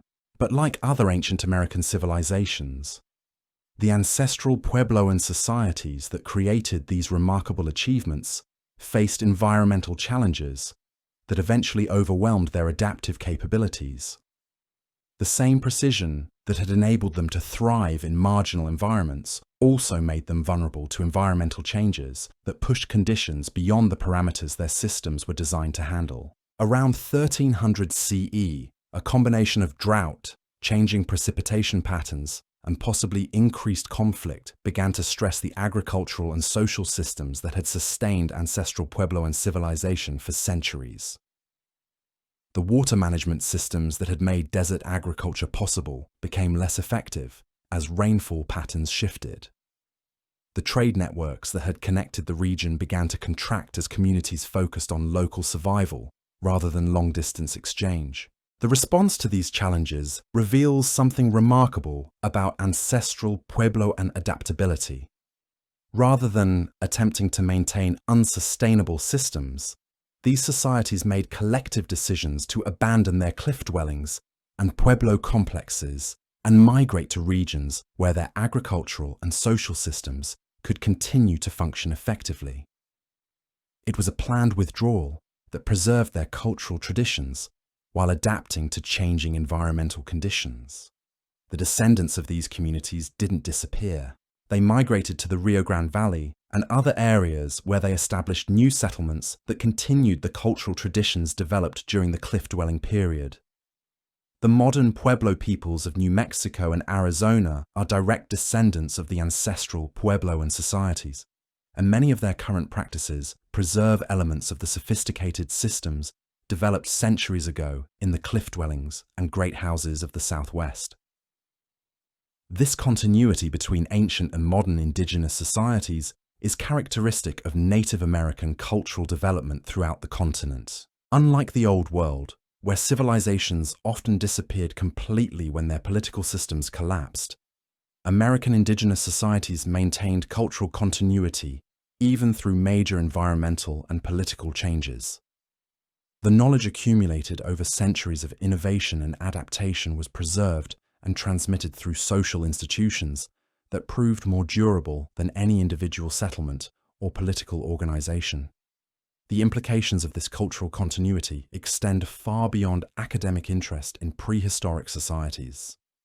Many of the environmental management techniques developed by ancient American civilizations remain relevant to modern challenges. The water harvesting methods pioneered by ancestral Puebloan societies are being studied and adapted for use in contemporary arid land agriculture. The soil enhancement techniques that created the terra preta soils of the Amazon are being investigated as potential solutions to modern soil depletion problems. The sustainable agricultural systems developed by ancient American societies offer insights into how modern agriculture might be redesigned to work with natural systems rather than against them. The polyculture techniques that enabled indigenous farmers to maintain soil fertility while producing diverse crops could help address modern problems of monoculture vulnerability and chemical dependency. The integrated pest management approaches that protected ancient crops without external inputs could reduce modern agriculture's reliance on synthetic pesticides. But perhaps the most important lesson from ancient American civilizations is their demonstration that sophisticated cultural achievement doesn't require environmental destruction. These societies developed complex political systems, created remarkable architectural achievements, and supported large populations while actually enhancing the environments that sustained them. They proved that human progress and environmental stewardship aren't mutually exclusive goals. This achievement becomes even more remarkable when compared to the environmental consequences of other civilizations throughout history. The deforestation that accompanied the rise of Mediterranean civilizations, the soil erosion that contributed to the collapse of several Mesopotamian empires, and the resource depletion that challenged many Old World societies stand in stark contrast to the regenerative approaches developed throughout the Americas. The sustainable practices developed by ancient American civilizations weren't the result of technological limitations or lack of ambition. They were conscious choices based on sophisticated understanding of ecological relationships and long-term thinking that prioritize system stability over short-term extraction.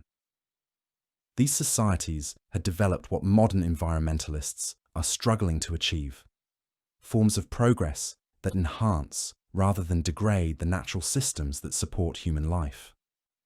The agricultural techniques alone represent achievements that modern science is still trying to fully understand.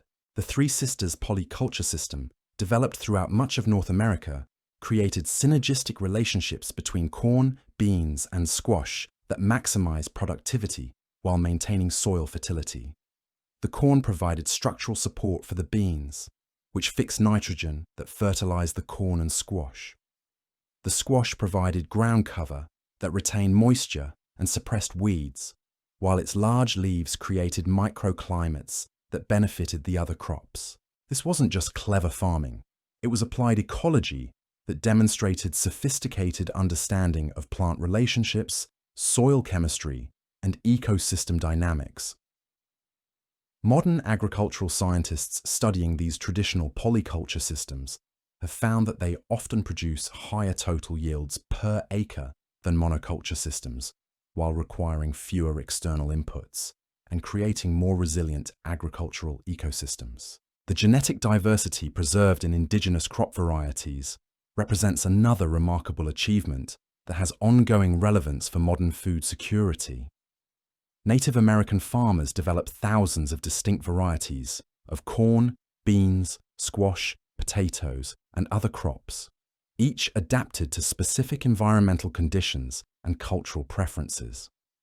This genetic diversity created resilience that enabled agriculture to thrive across an enormous range of environments, from the Arctic to the tropics. Modern plant breeders are increasingly recognizing the value of this indigenous genetic diversity as climate change creates new challenges for agricultural production.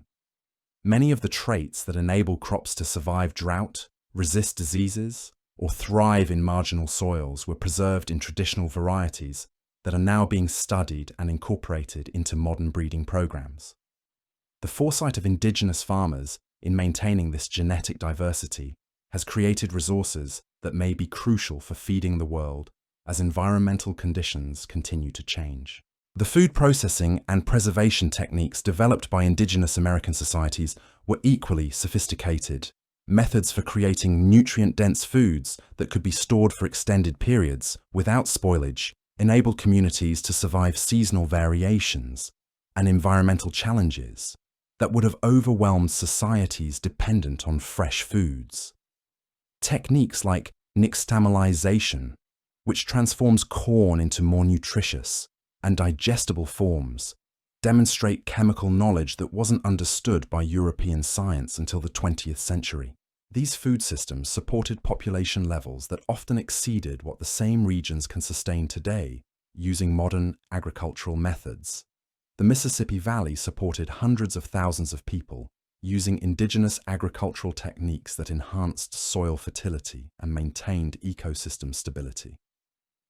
Many of these same areas now struggle to maintain soil productivity, despite heavy applications of synthetic fertilizers and other industrial inputs. The contrast between ancient sustainability and modern environmental challenges raises profound questions about the direction of human development. The ancient American civilizations we've explored tonight achieved levels of cultural sophistication that rivaled contemporary achievements anywhere in the world, while maintaining environmental practices that enhanced rather than depleted the resources they depended on. Their example suggests that the environmental destruction associated with modern progress isn't inevitable, but represents choices that could be made differently.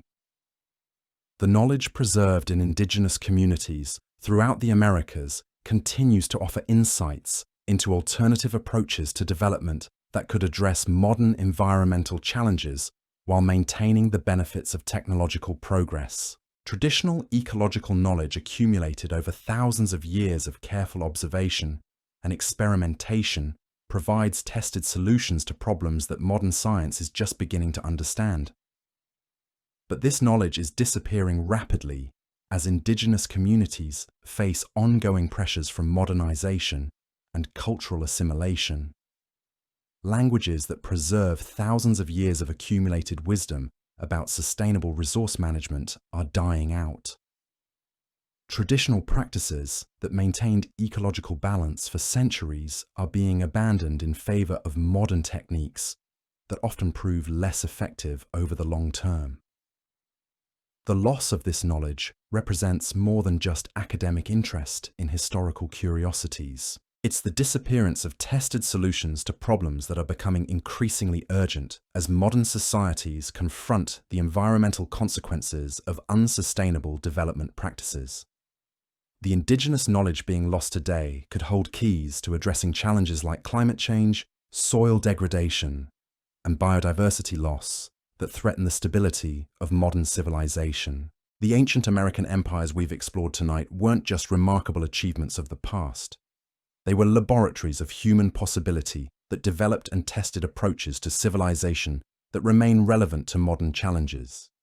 Their success in creating sophisticated societies that enhanced rather than depleted their environments offers hope that human progress and environmental stewardship can be compatible goals. The story of these forgotten civilizations challenges us to expand our understanding of what human societies can achieve when they work with natural systems rather than against them.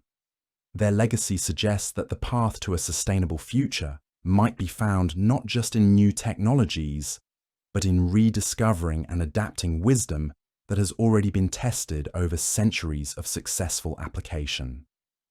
As we face environmental challenges that threaten the stability of modern civilization, the example of ancient American societies offers both inspiration and practical guidance. They prove that sophisticated cultural achievement and environmental stewardship aren't mutually exclusive. They demonstrated that human ingenuity can create solutions that enhance rather than degrade the natural systems that support life. Their legacy reminds us that the future of human civilization may depend on learning from the past in ways that honor both human potential and ecological wisdom. The remarkable civilizations that thrived throughout ancient America created forms of organization and achievement that were uniquely adapted to their environments, while remaining sophisticated enough to support complex societies for centuries. Their innovations in agriculture, architecture, astronomy, and social organization represent human achievements that deserve recognition alongside the great civilizations of any other continent. Their approaches to sustainable development offer insights that remain relevant to modern challenges, but perhaps most importantly, their example expands our understanding of what human societies can accomplish when they develop in harmony with, rather than in opposition to the natural world. The ancient American empires weren't just successful despite their environmental constraints. They were successful because they learned to work with those constraints in ways that created positive feedback loops between human activity and ecological health. This achievement represents more than just historical curiosity. It demonstrates possibilities for human development that could address modern environmental challenges while maintaining the benefits of technological progress and cultural achievement. The legacy of ancient America offers both inspiration and practical guidance for creating forms of progress that enhance rather than threaten the natural systems that support all life on Earth. The story continues to unfold as archaeologists uncover new evidence of ancient achievements, and indigenous communities work to preserve and revitalize traditional knowledge. Each new discovery adds to our understanding of what human societies accomplished in the Americas before European contact, revealing achievements that were far more sophisticated and extensive than most people realize. These discoveries are rewriting the history of human civilization in ways that recognize the contributions of indigenous American societies to the global story of human development. The innovations they developed, the problems they solved, and the sustainable practices they maintained offer lessons that become more relevant as modern societies confront the environmental consequences of unsustainable development patterns. The ancient American empires you've never heard of weren't just remarkable civilizations that happened to exist in the past. They were successful experiments in sustainable human development that created knowledge and approaches that remain valuable for addressing contemporary challenges. Their legacy reminds us that human ingenuity and environmental wisdom can work together to create forms of progress that enhance, rather than threaten the foundations of civilization itself. But this is only part of their story. Beyond the empires we've explored tonight, countless other sophisticated societies throughout the Americas developed their own remarkable innovations and cultural achievements. From the Arctic to the Amazon, from the Atlantic to the Pacific, indigenous peoples created solutions to environmental challenges, developed complex social organizations, and achieved cultural accomplishments that added unique elements to the rich tapestry of human civilization in the Americas. Tapestry of human civilization in the Americas. The mathematical precision behind these ancient achievements becomes even more remarkable when you consider the tools available to their creators. While European scholars were still debating whether the Earth was round, indigenous mathematicians throughout the Americas were calculating celestial mechanics with accuracy that wouldn't be matched by Old World astronomy for centuries. They had developed numerical systems that could handle calculations involving millions of individual elements, from the precise positioning of massive stone blocks to the coordination of agricultural cycles across continental distances. Take the calendar systems developed throughout Mesoamerica, which achieved a level of astronomical accuracy that modern computers struggle to improve upon. These weren't simple seasonal markers carved into stone by primitive stargazers. They were sophisticated mathematical instruments that tracked multiple celestial cycles simultaneously, predicting eclipses, planetary movements, and seasonal variations with precision that enabled agricultural planning across vast territories and complex trade coordination over enormous distances. The long count calendar developed by Maya mathematicians could track time across millions of years with mathematical precision that required understanding of concepts like zero and place notation that European mathematics wouldn't discover for centuries. But this wasn't just abstract mathematical exercise. These calculations had practical applications that enabled Maya cities to coordinate agricultural production, plan construction projects, and manage trade relationships across territories that spanned from Mexico to Honduras. The engineering knowledge required to apply these mathematical concepts to real-world projects was equally sophisticated. Maya engineers developed techniques for moving massive limestone blocks, weighing dozens of tons across jungle terrain that had no roads, using only human labor and ingenious mechanical systems that multiplied the effectiveness of available workforce. The temples at Tikal, El Mirador, and dozens of other sites contain architectural elements that required coordination between hundreds of specialists working with mathematical precision over periods spanning multiple generations.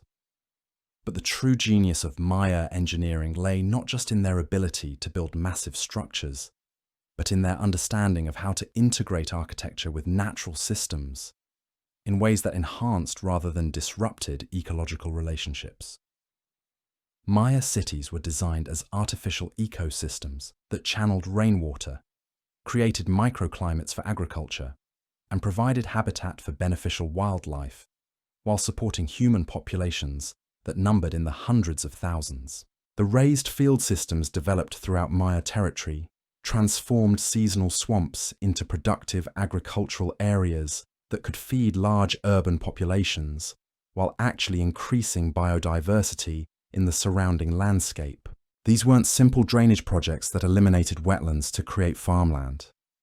They were sophisticated ecological engineering projects that created new types of productive ecosystems that supported both human communities and natural wildlife populations. Archaeological evidence shows that Maya agricultural systems actually increased the carrying capacity of tropical environments rather than depleting them. Areas that had supported perhaps a few hundred hunter-gatherers could sustain tens of thousands of people using Maya agricultural techniques, while maintaining forest cover and wildlife populations that exceeded what existed before human settlement. They had solved one of ecology's most challenging problems: how to support large human populations in tropical environments without destroying the ecosystems that sustained them. The water management systems that made this agricultural success possible were marvels of hydraulic engineering that integrated natural and artificial water sources into comprehensive networks spanning entire watersheds. Maya engineers understood concepts of watershed management, groundwater hydrology, and seasonal water storage that enabled them to maintain reliable water supplies throughout the year in regions where rainfall was highly seasonal and unpredictable. The reservoirs, canals, and filtration systems built throughout Maya territory could store millions of gallons of water during rainy seasons and distribute it during dry periods with efficiency that modern water management systems struggle to match. Some of these ancient water systems are still functioning today, providing reliable water supplies to communities that have maintained and adapted the original Maya engineering for over 1,000 years. But Maya achievements extended far beyond agriculture and water management into areas of knowledge that European science wouldn't approach until the Renaissance. Maya astronomers had calculated the length of the solar year to within minutes of modern measurements, determined the synodic periods of planets with accuracy that wouldn't be improved until telescopic astronomy, and predicted eclipses centuries in advance using mathematical models that captured the complex relationships between Earth, Moon, and Sun. This astronomical knowledge wasn't just academic curiosity. It was applied science that enabled Maya societies to coordinate activities across vast territories and time periods. Agricultural planning, ceremonial scheduling, and trade coordination all depended on accurate prediction of seasonal patterns and celestial events that served as universal timing systems for societies spread across thousands of square miles of challenging terrain. The written language systems that preserved and transmitted this knowledge were equally sophisticated. Maya scribes had developed one of the most complex writing systems ever created, capable of recording everything from historical narratives to mathematical calculations with precision that enabled knowledge to be preserved and transmitted across generations without significant loss of accuracy.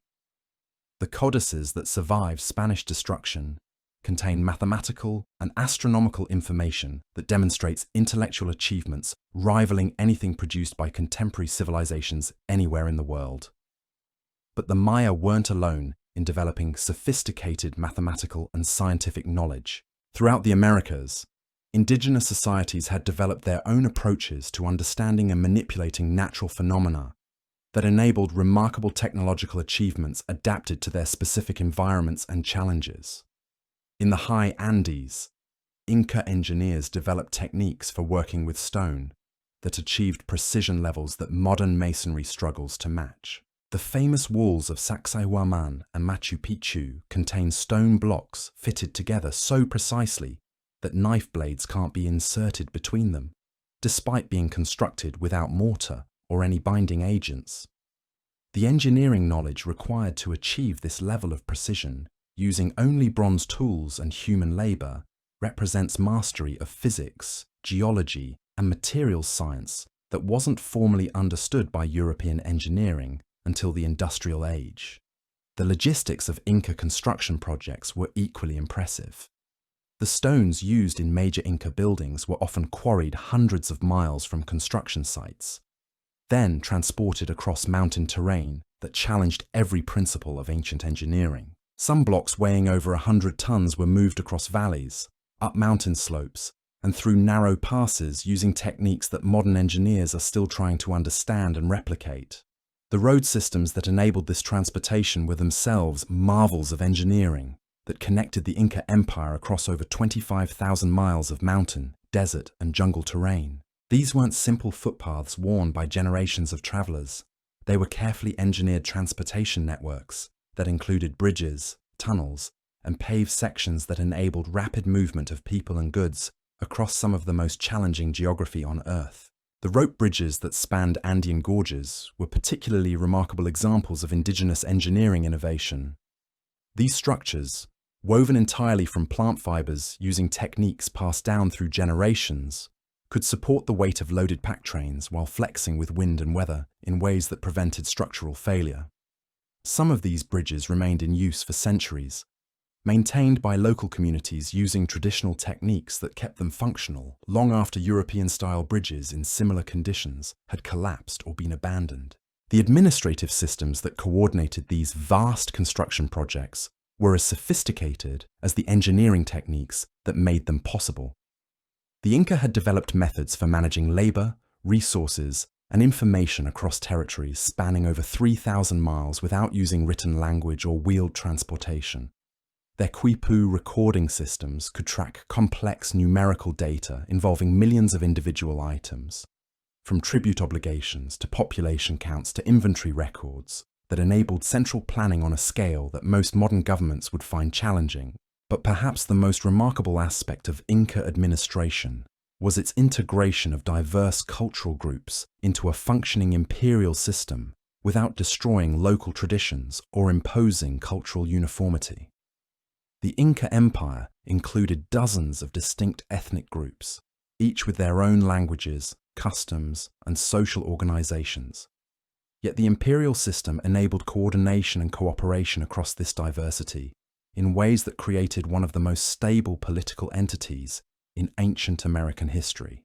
This multicultural integration was achieved through administrative innovations that balanced central coordination with local autonomy in ways that respected cultural differences while enabling large-scale cooperation.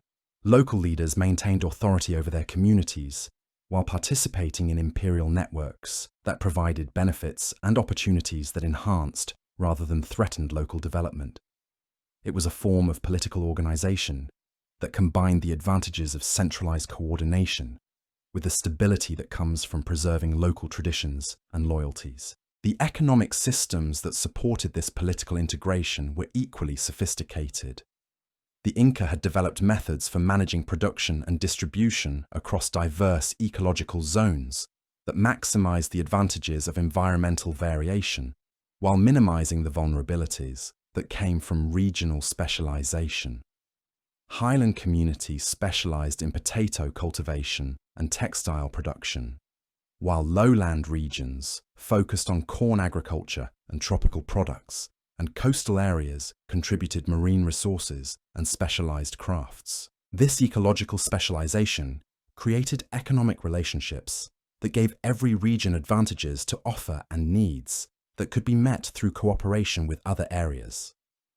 The result was an economic system that was both efficient and resilient, capable of maintaining prosperity across diverse environments while adapting to local variations and seasonal changes that might disrupt less flexible economic arrangements. The storage and distribution systems that managed this complex economy were marvels of logistical organization that enabled the empire to maintain strategic reserves while ensuring that local populations had access to diverse products from across the imperial territory. Inca storage facilities could preserve agricultural products for years without spoilage, using techniques that combined architectural design with food processing methods to create preservation systems that didn't require external energy inputs or chemical additives. These storage networks enabled the Inca to maintain food security even during periods of regional crop failures or environmental disasters that might otherwise have caused widespread famine. The ability to store and redistribute resources across vast territories created resilience that allowed the empire to survive challenges that would have overwhelmed less well-organized societies. The textile production, that was one of the Inca Empire's most remarkable achievements, demonstrates the sophisticated integration of technology, economics, and social organization that characterized indigenous American civilizations. Inca textiles achieved the levels of technical sophistication and artistic beauty that European textile production wouldn't match until the Industrial Revolution, using techniques that were entirely different from anything developed in the Old World. The fiber processing methods developed by Inca textile workers could produce threads finer than anything available to contemporary European weavers, while dyeing techniques created colors more vibrant and durable than European textiles could achieve. The complexity of patterns and designs woven into Inca textiles required mathematical understanding and technical skill that represented the culmination of centuries of innovation and refinement. But Inca textiles weren't just examples of technical achievement. They were also sophisticated information storage systems that recorded historical, administrative, and ceremonial information using symbolic patterns that functioned as a form of written communication. The ability to encode complex information in textile patterns created permanent records that could be preserved, transported, and transmitted across generations without requiring literacy or written language. This integration of practical function with information storage demonstrates the holistic approach to technology that characterized indigenous American innovations. Rather than developing separate systems for different purposes, American societies often created integrated solutions that served multiple functions simultaneously while maintaining efficiency and reliability that exceeded what specialized systems could achieve. The medical knowledge developed throughout the Americas represents another area where indigenous innovations achieved remarkable sophistication through integrated approaches that combined empirical observation with systematic experimentation. Native American medical practitioners had developed surgical techniques, pharmaceutical preparations, and treatment methods that were often more effective than anything available in the Old World, using entirely different theoretical frameworks and practical approaches. The surgical procedures performed by Inca and other Andean medical practitioners included skull surgery techniques that achieved survival rates exceeding those of European surgery until the modern era. Archaeological evidence shows that ancient Andean surgeons successfully performed cranial operations that required sophisticated understanding of anatomy, infection control, and post-operative care that enabled patients to survive and recover from procedures that would have been fatal using European medical techniques. The pharmaceutical knowledge accumulated by indigenous American societies was equally impressive. Native medical practitioners had identified and developed over 3,000 medicinal plants, many of which remain important components of modern pharmaceutical preparations. The systematic approach to plant medicine developed throughout the Americas represents one of the most comprehensive explorations of natural pharmaceutical resources ever undertaken, creating knowledge bases that modern medicine is still studying and adapting. But indigenous American medical systems weren't just collections of isolated remedies and procedures. They were integrated approaches to health and healing that understood connections between physical, psychological, and social factors in ways that modern medicine is just beginning to appreciate. The holistic treatment methods developed by indigenous practitioners often achieved better outcomes than European medicine because they addressed underlying causes rather than just treating symptoms. The psychological and social dimensions of indigenous medical practice were particularly sophisticated. Native American healing traditions understood that individual health was connected to community well-being and environmental relationships in ways that required treatment approaches that address social and ecological factors alongside physical symptoms. This system's approach to medicine often achieved healing outcomes that purely physical treatments couldn't accomplish. The environmental knowledge that supported these medical innovations was equally sophisticated. Indigenous medical practitioners had developed systematic understanding of ecological relationships that enabled them to locate, identify, and sustainably harvest medicinal plants from complex natural environments without depleting the resources they depended on.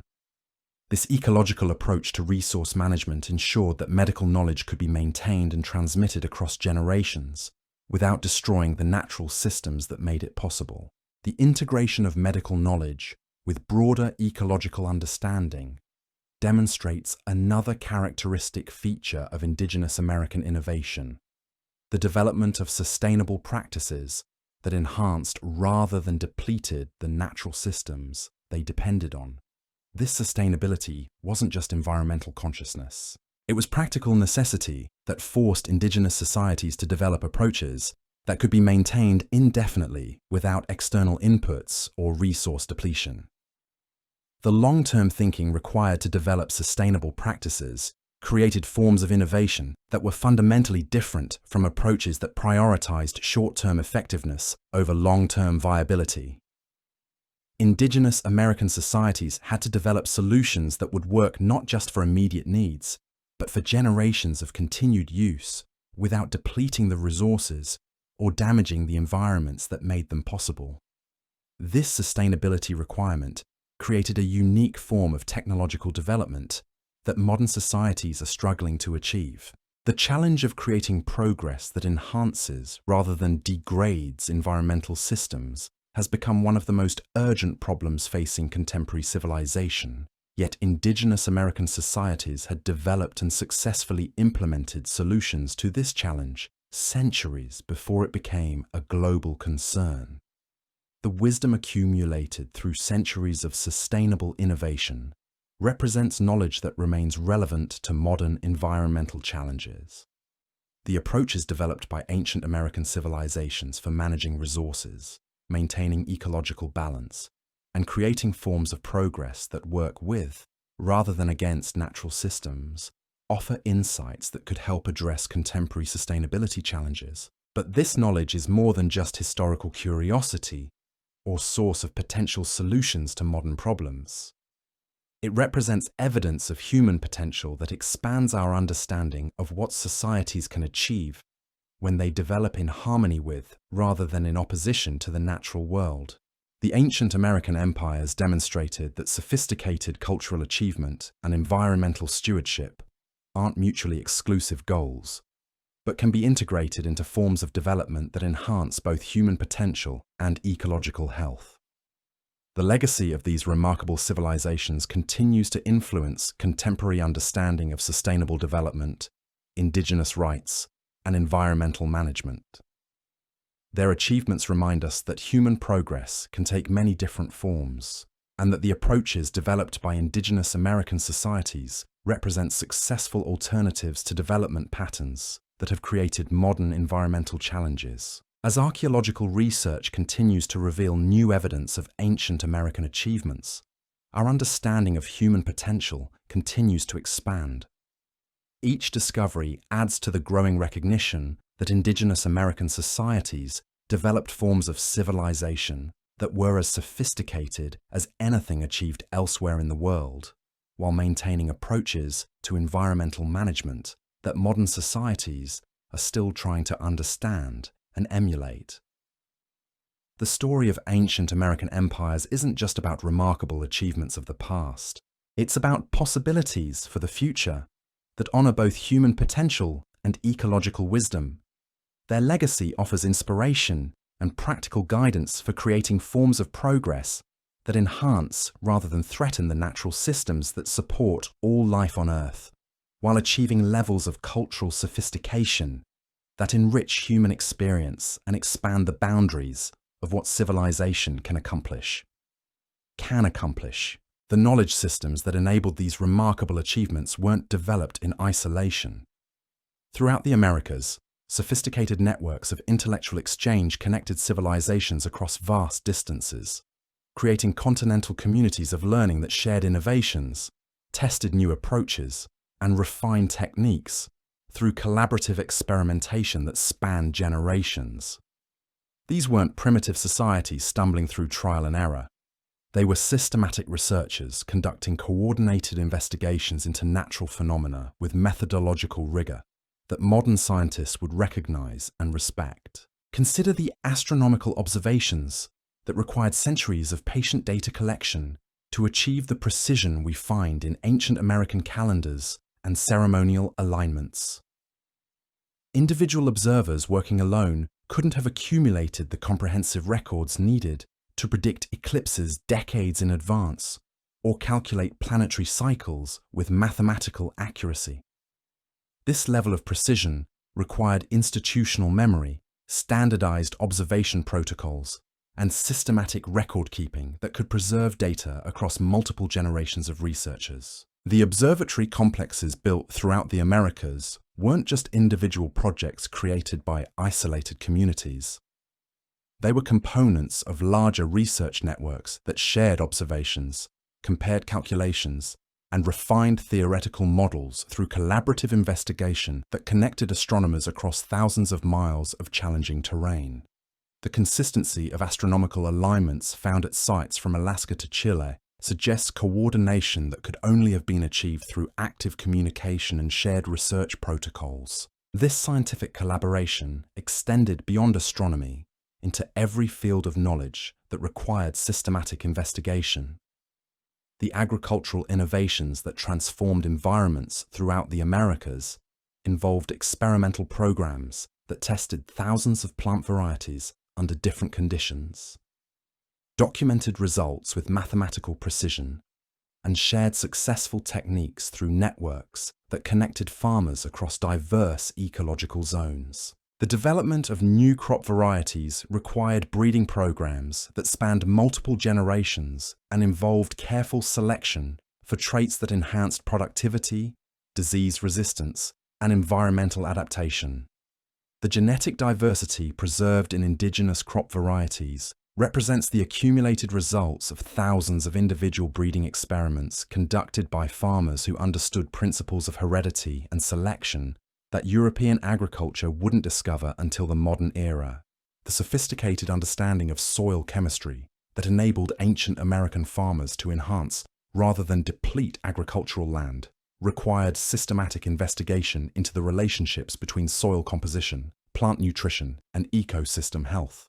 The techniques developed for creating terra preta soils in the Amazon, maintaining fertility in highland terraces, and managing desert irrigation systems all demonstrate empirical research approaches that tested hypotheses through controlled experimentation and documented results with scientific rigor.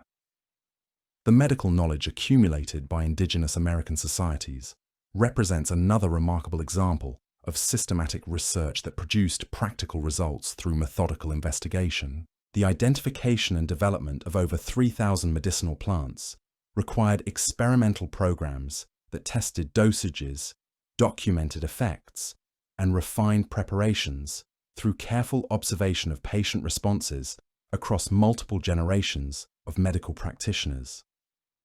This pharmaceutical research involved sophisticated understanding of plant chemistry, human physiology, and drug interactions that enabled indigenous medical practitioners to develop treatment protocols that were often more effective than anything available in the Old World.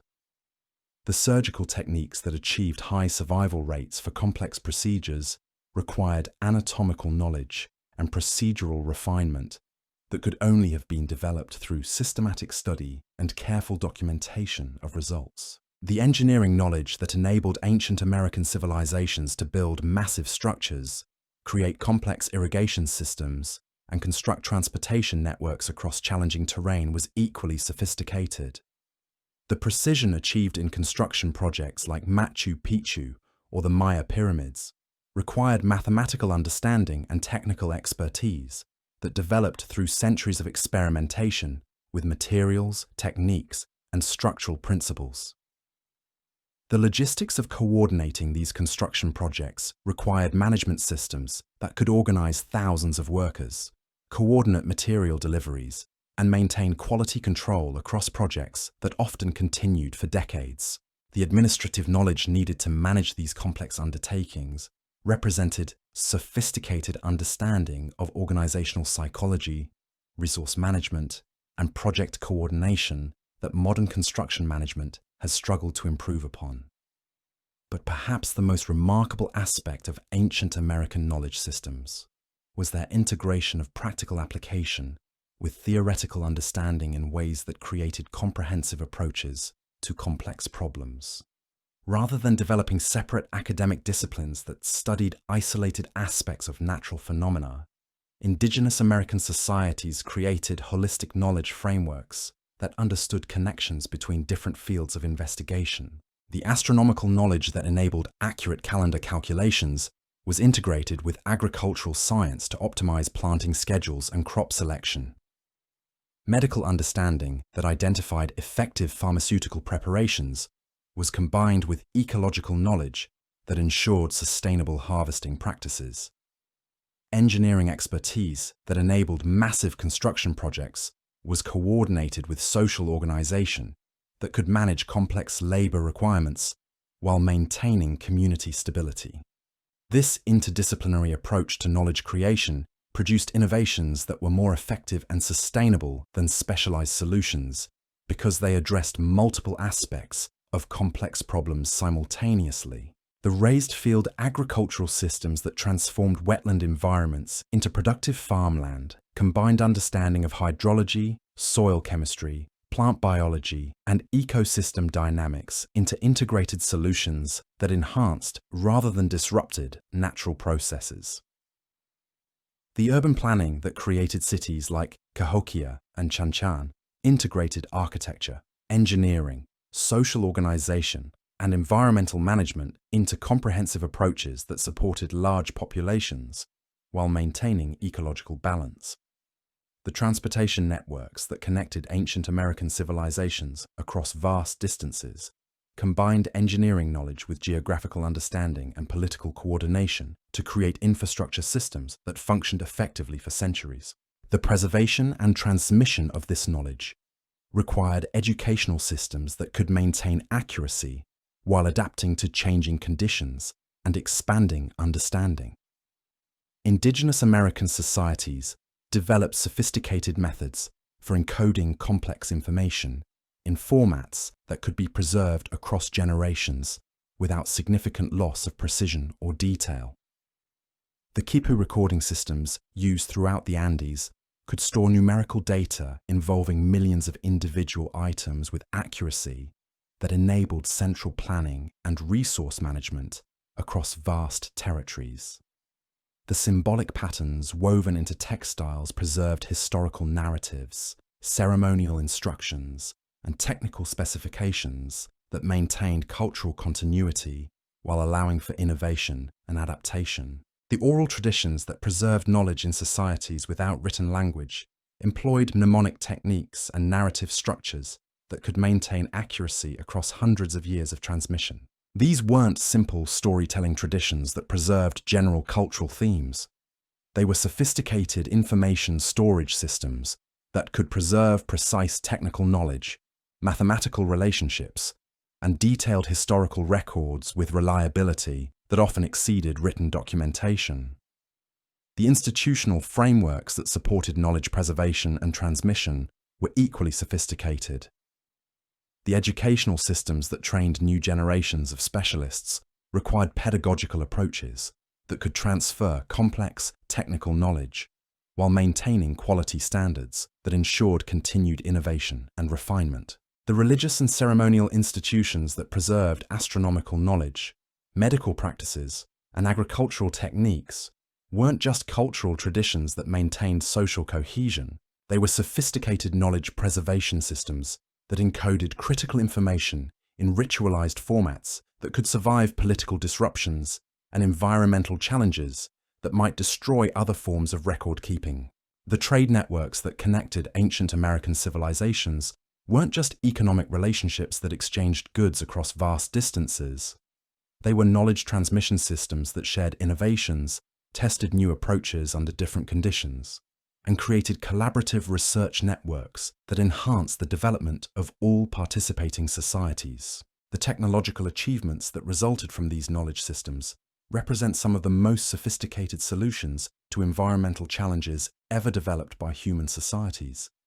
The ability to create productive agriculture in desert environments, support large urban populations at extreme altitudes, and maintain economic prosperity while enhancing rather than depleting natural resources required innovations that modern civilization is still struggling to understand and replicate. But these achievements weren't just remarkable examples of ancient ingenuity that have no relevance to contemporary challenges. They represent tested solutions to problems that are becoming increasingly urgent as modern societies confront the environmental consequences of unsustainable development practices. The approaches developed by ancient American civilizations offer practical guidance for creating forms of progress that work with rather than against natural systems. The sustainable agricultural techniques that enabled ancient American societies to support large populations while maintaining soil fertility and ecological balance could help address modern problems of soil depletion, chemical dependency, and biodiversity loss. The water management systems that enabled productive agriculture in arid environments could contribute to solutions for increasing water scarcity. The urban planning approaches that integrated human settlements with natural ecosystems could help create more sustainable approaches to urbanization. The knowledge preservation systems that maintained accuracy across generations without written language could offer insights into educational approaches that are more effective than current methods for transmitting complex information. The administrative systems that coordinated complex activities across vast territories without modern communication technology could contribute to more effective approaches to organizational management. The medical knowledge that achieved remarkable healing outcomes using entirely natural preparations could enhance modern pharmaceutical development while reducing dependence on synthetic compounds that often create problematic side effects. The engineering techniques that achieved remarkable structural precision using only hand tools and human labor could contribute to more sustainable approaches to construction that reduce energy consumption and environmental impact. But perhaps most importantly, the integrated approaches that characterized ancient American knowledge systems could help address the fragmentation that limits the effectiveness of modern specialized disciplines. The ability to understand connections between different aspects of complex problems enabled ancient American societies to develop solutions that were more effective and sustainable than approaches that address isolated symptoms rather than underlying causes. The holistic understanding that integrated human needs with environmental health enabled ancient American civilizations to create forms of progress that enhanced rather than threatened the natural systems that supported them. This achievement represents a model for sustainable development that could help modern societies create forms of progress that address human needs while maintaining ecological balance. The legacy of ancient American knowledge systems continues to influence contemporary understanding of sustainable development, indigenous rights, and environmental management. Their achievements demonstrate that sophisticated cultural development and environmental stewardship can be integrated into approaches that enhance both human potential and ecological health. As research continues to reveal new evidence of ancient American achievements, our appreciation for their sophistication and relevance continues to grow. Each discovery adds to the recognition that indigenous American societies developed knowledge systems that were as advanced as anything achieved elsewhere in the world, while maintaining approaches to sustainability that modern civilization desperately needs to understand and adapt. The story of ancient American empires isn't just about remarkable achievements of the past that have no relevance to contemporary challenges. It's about successful experiments in sustainable human development that created knowledge and approaches that remain valuable for addressing modern problems, while expanding our understanding of what human societies can accomplish when they develop in harmony with, rather than opposition to, the natural world that supports all life. These forgotten civilizations prove that human ingenuity and environmental wisdom can work together to create forms of progress that enhance rather than threaten the foundations of civilization itself. Their legacy offers both inspiration and practical guidance for creating a future that honors both human potential and ecological balance, demonstrating possibilities that expand our understanding of what civilization can achieve when it works with rather than against the natural systems that sustain all life on Earth. The remarkable achievements we've explored tonight represent just the beginning of a story that continues to unfold with each new archaeological discovery. As researchers use increasingly sophisticated techniques to investigate ancient sites throughout the Americas, they're uncovering evidence of civilizations that were even more advanced and interconnected than anyone had previously imagined. Ground-penetrating radar reveals hidden structures beneath jungle canopies. Satellite imagery identifies agricultural systems spanning thousands of square miles. Chemical analysis of ancient soils provides insights into farming techniques that sustained millions of people for centuries. What emerges from this ongoing research is a picture of the ancient Americas as a vast laboratory of human innovation, where different societies develop solutions to environmental challenges that modern civilization is still struggling to address. These weren't isolated experiments conducted by primitive people stumbling through trial and error. They were systematic investigations into the possibilities of sustainable human development conducted by sophisticated civilizations that understood principles of ecology, engineering, and social organization that contemporary societies are just beginning to appreciate. The scale of coordination required to achieve what these civilizations accomplished becomes more apparent with each new discovery. The agricultural terraces that transform entire mountainsides throughout the Andes weren't built by individual communities working in isolation.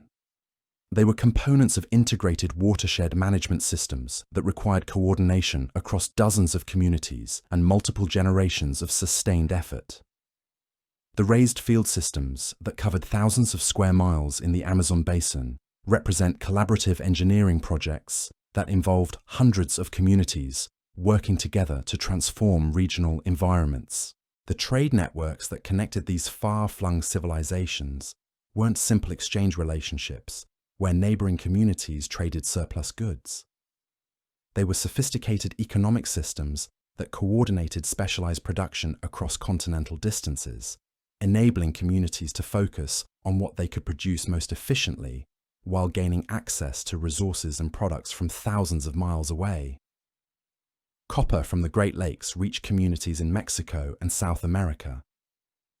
Obsidian from volcanic regions was distributed across entire continents. Exotic shells from tropical coasts became ceremonial objects in highland temples. These trade relationships created more than just economic benefits. They established communication networks that shared innovations, techniques, and knowledge across vast distances. Agricultural innovations developed in one region were adapted and refined by communities in completely different environments. Architectural techniques pioneered in highland cities influenced construction projects in coastal settlements. Medical knowledge accumulated in tropical regions enhanced healing practices in desert communities. The result was a continental system of innovation that accelerated cultural development throughout the Americas. Rather than each society having to discover everything for themselves through individual experimentation, communities could build upon achievements developed elsewhere and adapt proven techniques to their own specific conditions. This collaborative approach to innovation enabled ancient American civilizations to achieve levels of sophistication that would have been impossible if each society had worked in complete isolation. The religious and ceremonial systems that facilitated this collaboration were as sophisticated as the economic and technological networks they supported. Pilgrimage routes connected sacred sites across thousands of miles, creating opportunities for cultural exchange that went far beyond simple religious observance. These journeys enabled people from different societies to share knowledge, compare techniques, and learn from innovations developed in distant communities. The ceremonial centers that anchored these pilgrimage networks weren't just local religious facilities. They were continental gathering places where representatives from dozens of different societies came together to participate in shared rituals that reinforced common values while celebrating cultural diversity. These gatherings created opportunities for intellectual exchange that accelerated innovation and cultural development throughout the Americas. The astronomical knowledge that enabled accurate calendar systems wasn't developed by isolated astronomers working alone. It was accumulated through collaborative observation programs that shared data across multiple sites and compared results from different latitudes and environmental conditions. The precision achieved in ancient American astronomy required coordinated research that spanned generations and involved observers throughout the continent working together to refine theoretical models and improve predictive accuracy. The mathematical concepts that enabled these astronomical achievements were equally sophisticated. Ancient American mathematicians had developed numerical systems that could handle calculations involving millions of individual elements, from the precise positioning of massive architectural components to the coordination of agricultural cycles across vast territories.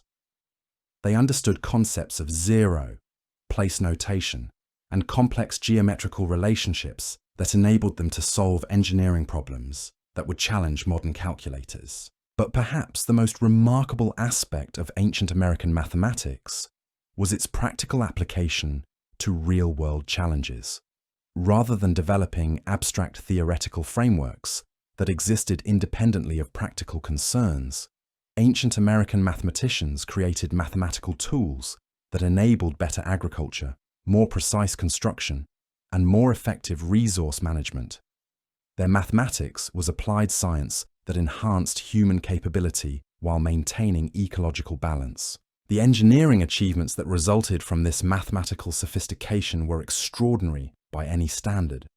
The precision achieved in construction projects throughout the Americas required understanding of structural mechanics, materials science, and construction techniques that modern engineering has struggled to improve upon. The ability to move massive stone blocks across challenging terrain using only human labor and ingenious mechanical systems represents mastery of physics and engineering that wasn't formally described by European science until centuries later. The hydraulic engineering that enabled productive agriculture in challenging environments was equally impressive. The irrigation systems that transformed desert coastlines into productive farmland required sophisticated understanding of hydrology, soil chemistry, and ecosystem dynamics. The water management systems that supported large urban populations at extreme altitudes involved engineering solutions that modern water management struggles to replicate. Tonight, as we reach the end of our journey through these forgotten empires, we're left with a profound realization that challenges everything we thought we knew about ancient America.